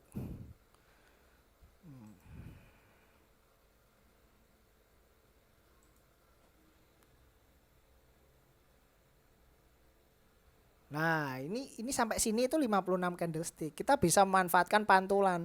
Kan nggak mungkin kita manfaatkan pantulan cuma 1-2 candle kan nggak mungkin. Terlalu singkat gitu loh. Nah, istilahnya day trade itu swing trade versi lebih kecil lagi time frame-nya. Sama aja sebenarnya. Cuman bedanya di sini kita nggak melihat ini ya, nggak melihat faktor ekonomi. Kita lihatnya cuma ini rame terus potensinya naik kayak gitu. Nah, makanya kita manfaatkan smart order. Jadi di RHB kan ada smart order. Kita bisa pasang aja smart order di harga berapa.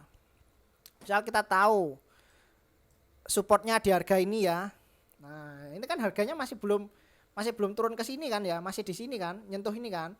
Misal kita ngeceknya malam, masih nyentuh ini, kita kerja ya, kita lihat ini nyentuhnya ke sini. Ya kita langsung aja spekulasi, pasang di sini. Kalau harga turun berapa tadi batasannya? 5% ya kan? 3 sampai 5%. Ya 3 sampai 5% kita jual. Itu day trade. Nah, misal kita pasang ini ya. Kita pasang smart order di sini ya di area 240. Kemudian kita pasang juga untuk resikonya kita batasi 5% lah maksimal. Nah, artinya resiko kita jual SL di harga 226. Itu kalau kita dapat barangnya langsung aja kita pasang smart ordernya bisa. Atau mungkin kita batasi 3% ya. 3%. Nah, 3% kan ini kan belum nyentuh ya, dia turun tapi kan belum nyentuh kan. Nah, ini masih bisa naik. Lanjut naik. Tuh, paling aman ya 5% kalau day trade. 5%, 4% terserah. 4% di sini kan enggak nyentuh ini ya. Tuh, bisnis naik. Naiknya berapa? Risiko kita 4%. Naiknya berapa persen ini kita beli di sini?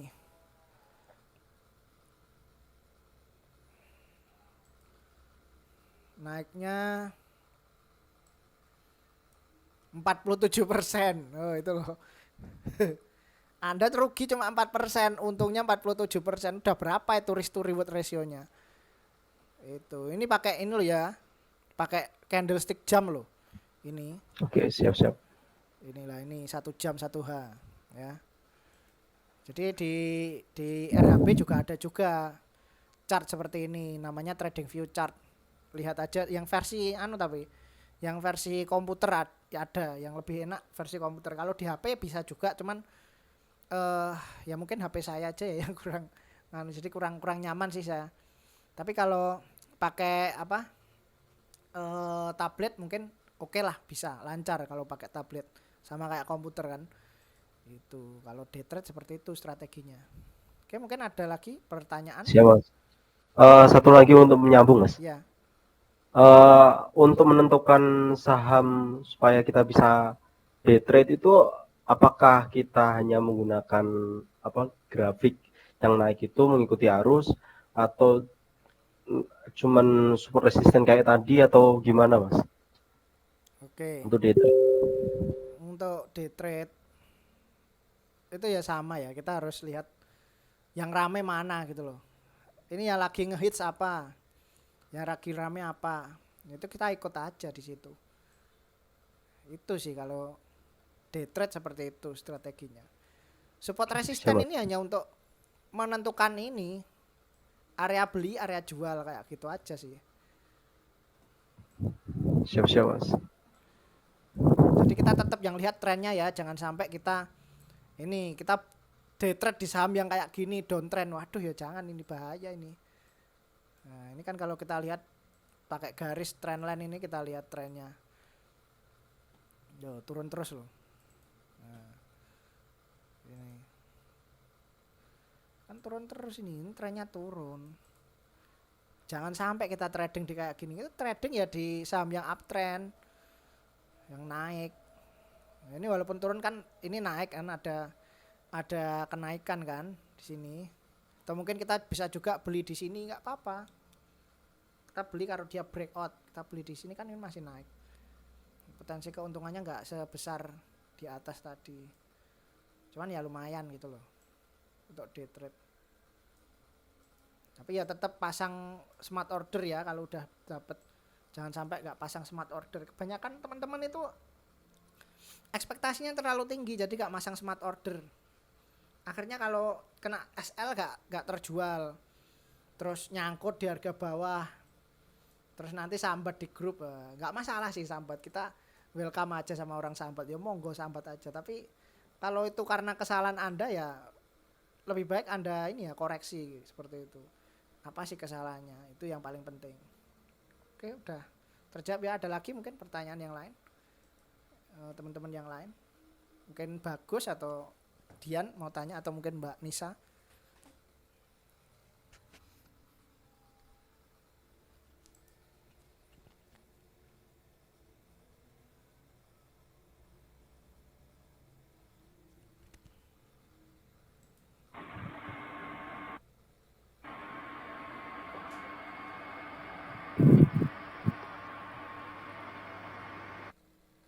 Gimana Yan mau tanya?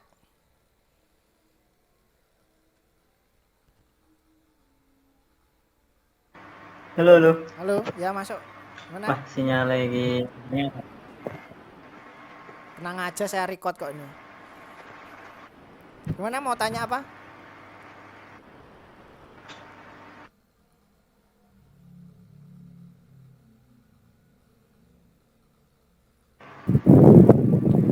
Iya, Mas. Halo. Halo ya. Iya toh. Masuk. Suaranya masuk kok ya. Atau ya? Oh.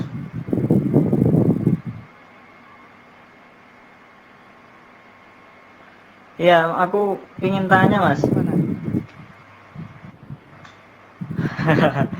Apa namanya? IHSG kan ini sesuai dengan apa yang udah direncanakan, apa ya, kita usahakan secara inilah sampean analisis itu. Jadi memang sektor-sektor defensif untuk menghadapi market crash di tahun ini kita ya harus ngikutin di saham itu juga ya, berarti untuk menjaga cash.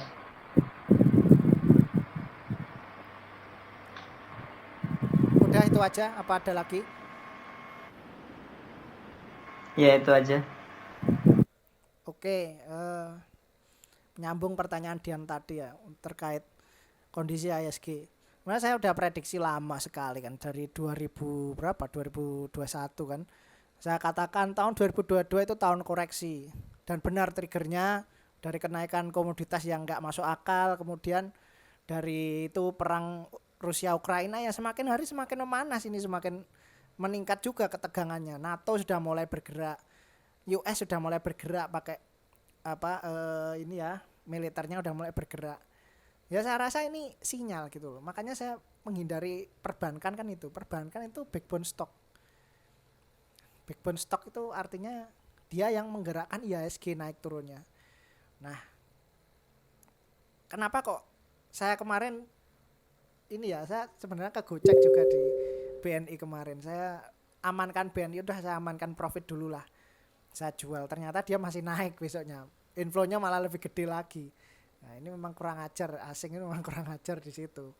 Itu, tapi ya nggak masalah lah. Yang penting saya profit. Walaupun saya nggak bisa maksimal profitnya kan, yang penting profit. Intinya kan itu. Nah, kemudian kalau arahnya, flow-nya itu di saham-saham defensif, ya kalau saran saya sih lebih baik kita pegang cash daripada masuk di saham-saham defensif. Kita pegang cash saja. Sama nunggu ini marketnya seperti apa arahnya. Jadi kalau kita punya saham-saham yang sekiranya nggak ada inflow ya kita cut aja gitu, kita singkirkan aja. Kalau mungkin kita niat investing ya kita simpen di akun khusus buat investing. Misal kayak kemarin teman-teman kan tak bilangin ada yang nyangkut, tak bilangin kalau nyangkut ya lebih baik teman-teman buat aja akun khusus syariah. Jadi mungkin akun syariah itu buat nyimpen saham-saham yang nyangkut tapi fundamental bagus biar gak ganggu trading kita. Kita lihat trading, lihat saham merah semua, kita pusing gitu loh. Belum lagi nanti kalau kita lihat saham kita yang merah itu pergerakannya bagus, bisa buat trading. Kalau kita beli kan kita nggak dapat hijau gitu loh, nggak dapat untung. Karena apa? Portofolionya dalam satu RDN. Makanya saya sarankan teman-teman itu buat lagi akun syariah, akun RHB syariah. Nanti kalau punya saham nyangkut dipindah aja gratis. dari akun RHB reguler ke RHB syariah atau sebaliknya itu gratis, pindah akun gratis. Kalau Bapak Ibu punya 2 akun di beda sekuritas itu bayarnya satu saham itu sekitar 25.000 atau 30.000 kayak gitu. Nah kan kalau modal Bapak Ibu dikit kan nggak worth it ya, harus keluar segitu terus nanti pindah lagi segitu.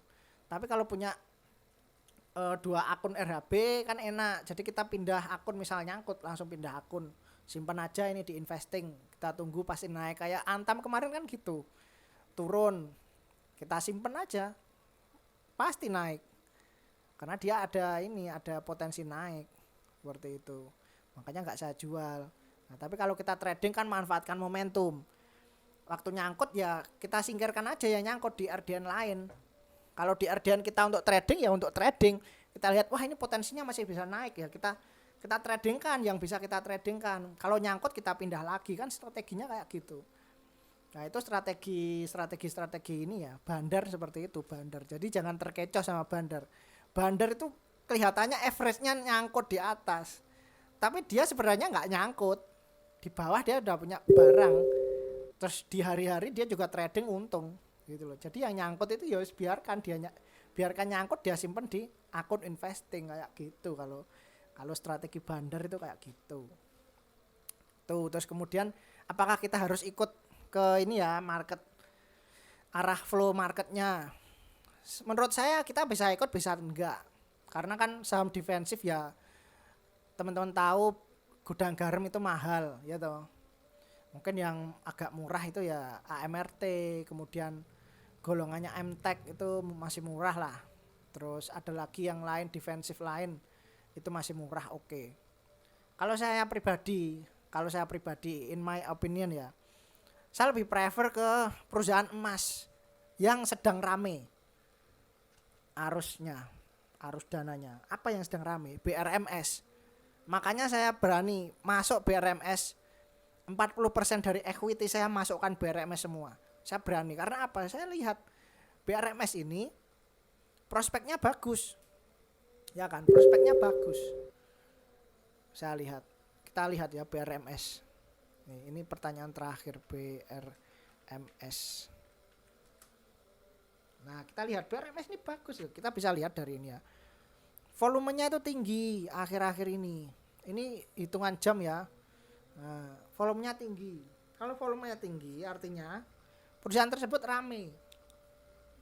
Ada tambahan dana yang masuk di situ.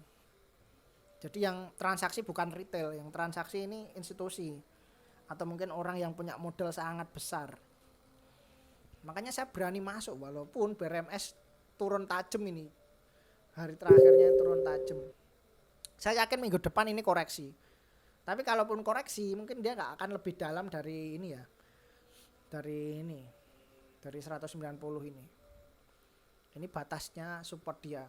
Kalau dia masih satu ini ya, satu tren kayak gitu. Ini untuk mengusir retail aja sih. Karena dia udah punya dana banyak di sini. Untuk BRMS saya sarankan ini BRMS ini bagus. Flow-nya bagus, tapi lihat juga trennya. Kalau masih koreksi tunggu dulu ada pemantulan baru nanti masuk. Jangan langsung koreksi gini masuk, nanti ikut ke bawah ketarik turun nanti kaget gitu. Jangan.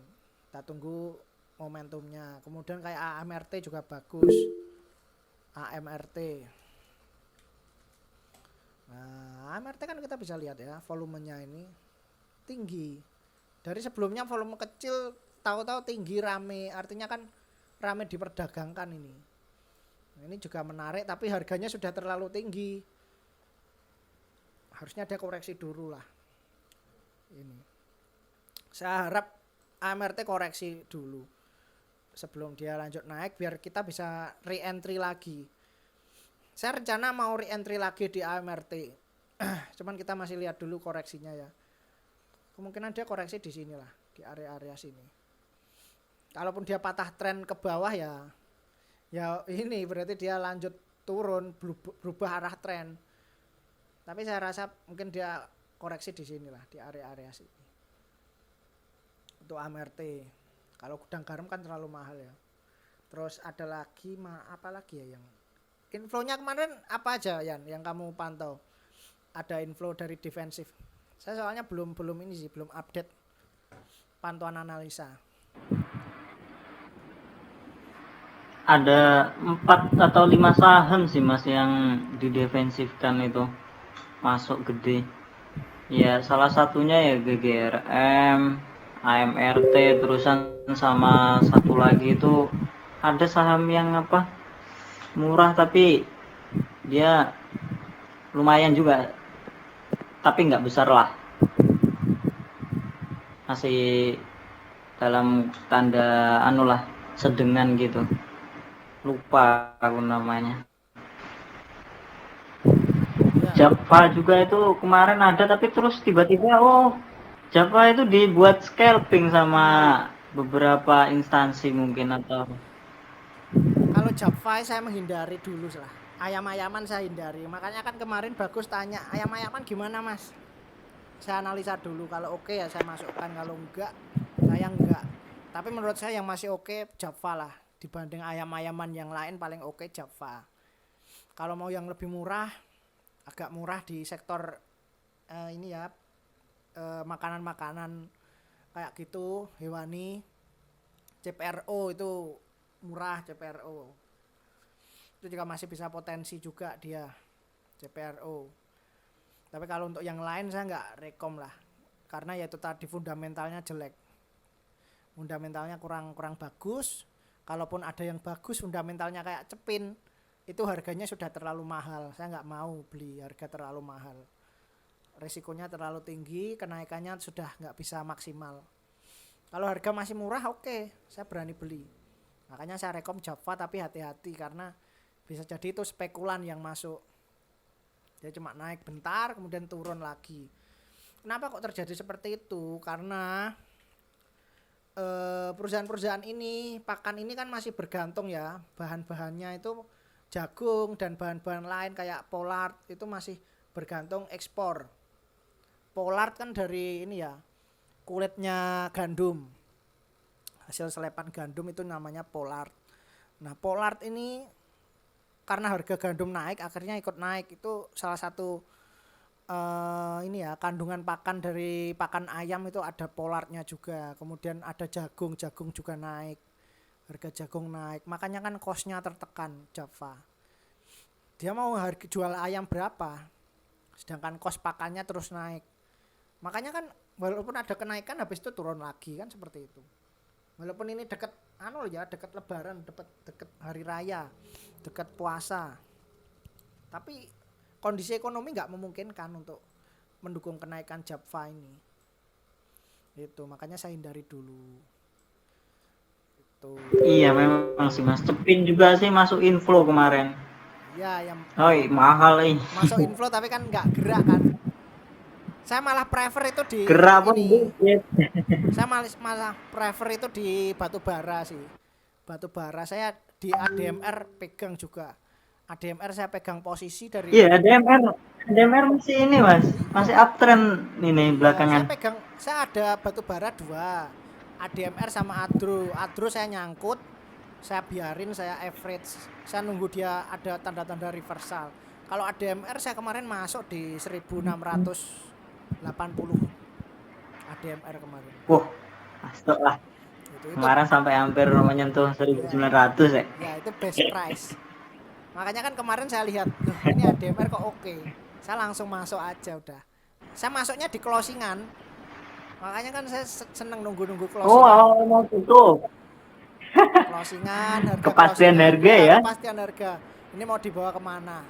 Biasanya kan seperti itu. Iya kemarin ya ngasih tahu seperti itu. Makanya kalau kita niat day trade ya itu tadi, kita lihat momentumnya seperti apa. Nah, day trade lebih seneng itu sih, masuk di penutupan market atau di awal market kayak gitu. Atau enak malahan ya. Iya ya, ada yang enak, ada yang nggak enak ya. Ya tergantung lagi Iya. jam terbang kita, terus ini juga gimana cara kita mengelola manajemen risiko. Saya ADMR ya dak dikduk loh Yan. masuk di harga segitu itu.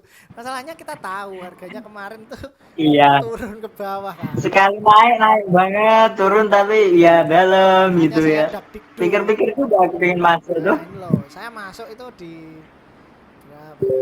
Tanggal ini di sini lah saya masuk itu. Sekitar sini nih. 1600. Nah, ini di area sini saya beli. Di ini jam berapa ya? Nah, ini penutupan Wih. lain loh. 14.45. Di sini saya beli. Sampai itu naik ini. Wah. Ya. Itu. Yan. Jadi kenapa kok saya katakan batu bara? Batu bara ini yang dibutuhkan dunia saat ini.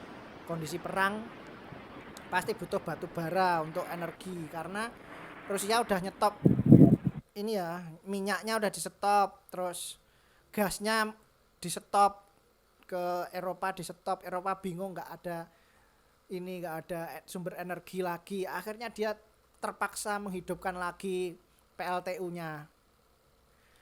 Terus kemudian batu bara di Australia juga lagi jelek karena banjir kan kemarin di tambang Australia itu banjir.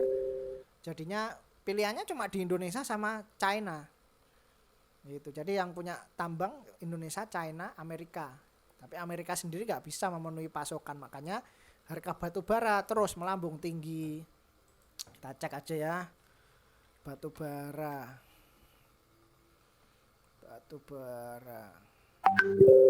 Newcastle ini ya. Biasanya Newcastle ini acuannya untuk Newcastle bulan April. Nah, ini April ini sempat turun ya. Terus kita lihat untuk Newcastle bulan Newcastle.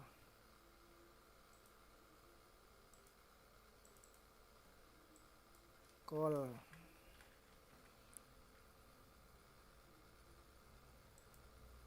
Newcastle bulan Mei. Mei juga sama, masih segini.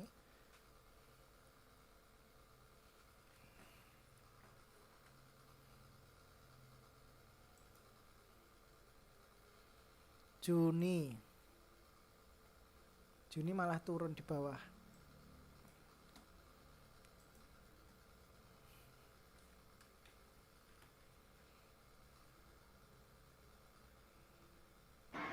Tapi yang agak membedakan ADMR kan satu sektor sama Pigas, Mas. Kok Pigas malah seperti itu ya? Satu sektor gimana? Apa pilih-pilih juga ya? Satu sektor Pigas kan masih satu sektor batu bara, gas dan apa untuk menyongsong dalam hal peperangan inilah ya di sektor gini. Tapi kok malah yang diinfo ke ADMR, Adaro gitu loh. karena dia produksinya lebih besar ke coal. Kalau Pegas kan cuma gas. Itu. Terus kemudian ADMR, Adaro itu dia punya program gasifikasi. Jadi batu bara itu dijadikan gas. Dikompresi jadi gas. Oh. Terus akhirnya dia jual gas. Ya gitu ya. Gasnya dari itu. Gas batu bara itu. Nah, itu yang bikin nilai tambah ADMR sama Adaro. Makanya saya pegang Adaro kan. Adaro walaupun saya nyangkut saya pegang karena saya yakin ini masih oke lah. Cuman saya kurangi porsi saya ke Adaro kemarin. Adaro saya punya berapa lot ya? 10 lot. Terus saya kurangi porsi jadi 5 lot sekarang. Tapi nanti kalau udah ada reversal saya tambah lagi Adaro, ADMR. Aku pengen ngomong Mas. Apa namanya Toba? Kaget dari Toba pun moro-moro dianui. Gimana tuh, Bro? Lucu. Di akhir perdagangan kemarin tuh langsung diinflo ya. Tapi Toba kecil. terkait Goto. Moro-moro naik aja. Toba terkait Goto. Oh, dia menyongsong Goto juga. Goto karena kan dia ekosistemnya Goto. Kalau mau spekulasi ya monggo, ini udah ada reversal gitu. ini, tanda reversal. Mungkin naikkan ya 1-2 hari lah. Toba ini. inflow-nya kayaknya kecil ya. insya Allah tuh 13.50 Tapi volumenya kecil ngeri ya. ngeri ngeri ngeri Volumenya Jangan, dibanding jangan. ini kecil loh. Ya dibanding penurunannya kemarin kecil. Jadi menurut saya ya ini kenaikannya ini spekulan gitu loh. oh Waspada kamu. Ini bisa jadi Masih jebakan bahaya lah ya. Batman. Dia naik dikit, Hmm. nanti lanjut turun. Iya Kayak langsung kayak kasusnya Asa. lanjut turun. Asa kemarin kan gitu juga kan. Iya paham aku. Ya. Tapi kalau untuk spekulan lah nggak apa-apa lah. Untuk scalping, Apalagi day trade nggak masalah, cepet tuh. Pokok tangannya cepet. Dan harus disiplin cut loss. Kalau nggak disiplin ini bisa tarik dalam loh. Iya. Kalau cut turun dalam turun. Dia bisa bikin gap juga kayak gini penurunannya. Ini ngeri. ngeri ngeri. Jadi dia kemarin penutupan di sini, tahu-tahu pembukaan besoknya di sini kan. Ini penurunannya lebih tinggi dari Nah, langsung ARB-nya. Ini lebih tinggi dari ARB, dia gap. ngeri. Buka langsung di bawah. Ini penurunannya lebih besar dari ARB. Makanya perlu diwaspadai kayak gini. Oke, jadi kita mungkin bisa masuk di sektor defensif bisa, tapi ingat teman-teman, ingat kita bukan fund manager, kita retail. Jadi saran saya hal yang lebih bijak adalah menyimpan dalam bentuk cash.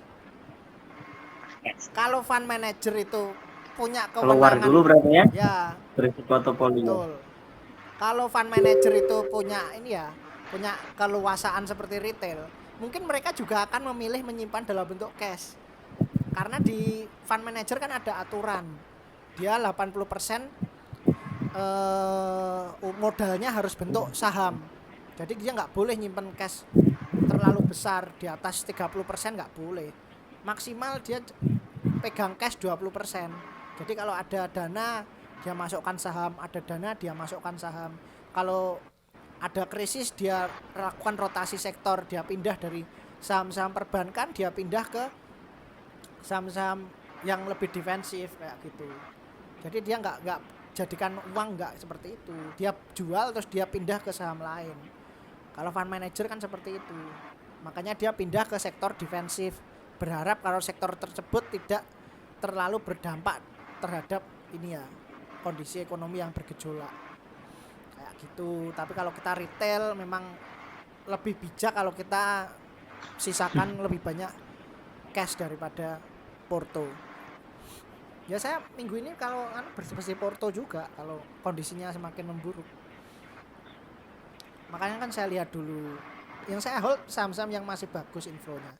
Kayak ini MTEK, BRMS, itu terus apa Adaro, ADMR, itu sih kayak gitu.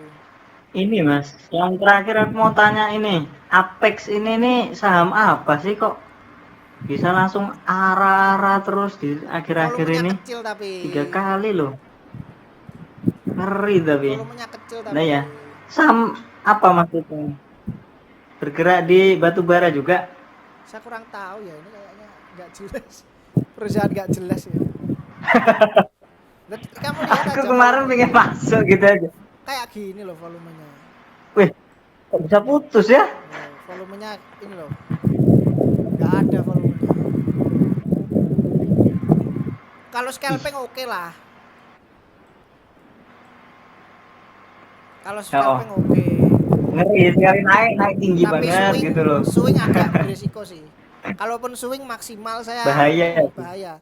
Kalaupun swing saya maksimal masuk 30% maksimal. Tapi kalau saham kayak gini maksimal 20% lah, saya nggak berani lebih. Volumenya kecil soalnya. Yang dagang itu sedikit. Kita bisa beli tapi susah jual ini nanti kalau Sekali ARB itu loh yang ngeri. Iya, ini ARB kayak gini. Ini. Untuk tangga. ARB berjilid-jilid. Untuk tangga. Ini tangga kalau kata Putus-putus kalau lagi. kata guru saya, ini tangga menuju kemiskinan. Ini tangga menuju kemiskinan ini. Ini ARB berjilid-jilid, ini tangga, ini bentuknya kan tangga menuju kemiskinan. Jadi dia nggak bentuk candlestick, bentuknya cuma garis-garis gini. Kayak tangga. Tapi kalau kayak gini ini namanya Aku dulu di Ajaib seneng kayak gitu ya. ya itu. Langsung keluar tapi untung aja nggak pernah nyangkut. Ya untungnya kamu ndang keluar gitu loh. Soalnya ajaib kan eksekusi ordernya lambat. Iya, lambat Itu banget. sama kayak iPod. Nggak real time ya. Ajaib, iPod, Mirai itu lambat banget eksekusi ordernya. Karena dia broker retail ya. Terus BNI juga lambat. Karena dia broker retail. Broker retail itu penggunanya banyak. Kemudian servernya kecil. Kalau broker non retail kayak RHB ini broker non retail. Itu keuntungannya dia eksekusi ordernya cepet. Misal kita pasang order, itu pasti langsung kena di sistemnya BI langsung kena. Eksekusi order kita dapat dulu. Itu kelebihannya RHB di situ. Makanya kalau untuk scalping Iya, oke RHB. Untuk day trade oke. Itu. Nah, kalau kita pakai iPod, Ini untuk besok ini. jangan harap dapat order cepat. Nah, Apalagi kayak gini nih, wah ini kena exit kayak gini udah nggak bisa exit. Kayak gini kena tangga kemiskinan ini udah nggak bisa exit ini. Nah ini susah ini. Tapi kalau pakai RHB kita langsung dapat order kena duluan. Kita bisa exit dulu. Di sini. Saya soalnya dulu juga user iPod, kan sekarang udah nggak pernah pakai iPod saya. Karena ya itu tadi saya lihat iPod udah usernya semakin banyak tapi nggak diimbangi dengan servernya. Tuh. Ajaib juga sama. Nah, mungkin itu dari saya. Ada lagi pertanyaan teman-teman? Sebelum saya tutup, Oke. saya kasih satu lagi pertanyaan kalau ada yang tanya. Yo, untuk teman-teman yang lain lah. Teman-teman Ya yang Mas, lain. terima kasih Mas. Oke, sama-sama Yan. Nah, saya kasih kesempatan. Cukup ya. Oh, cukup. Oke. Oke, kalau sudah cukup kita tutup ya teman-teman untuk pertemuan kali ini. Terima kasih atas waktunya. Terus nanti untuk ini recordingnya akan saya upload di YouTube insya Allah. Kemudian kalau teman-teman ada pertanyaan atau diskusi langsung aja dilempar di grup. Nanti kalau ada studi kasus biar kita bisa bahas bareng. Terus nanti mungkin kita akan ada lagi ini ya materi lagi mungkin 1 bulan lagi lah. Di bulan April kita akan adakan lagi nanti. Semoga aja April bisa kita adakan ini ya pelatihan scalping. Semoga aja. Itu saya udah calling teman saya. Amin. Calling teman saya yang ini RHB Aceh. Dia kemarin memang ini ya juara trading juga di RHB Aceh untuk kategori scalping. Itu jadi nanti mungkin bisa langsung pelatihannya mungkin nanti teorinya mungkin di luar jam bursa. Kalau untuk live trade-nya nanti kita sesuaikan jam bursa ya. Jadi waktu jam bursa tapi nanti saya usahakan ada recordnya, saya usahakan biar teman-teman bisa ini juga belajar yang nggak punya waktu bisa ikutan belajar. Ya mungkin sekian dari saya, terima kasih. Wassalamualaikum warahmatullahi wabarakatuh. Sama-sama. Waalaikumsalam warahmatullahi wabarakatuh.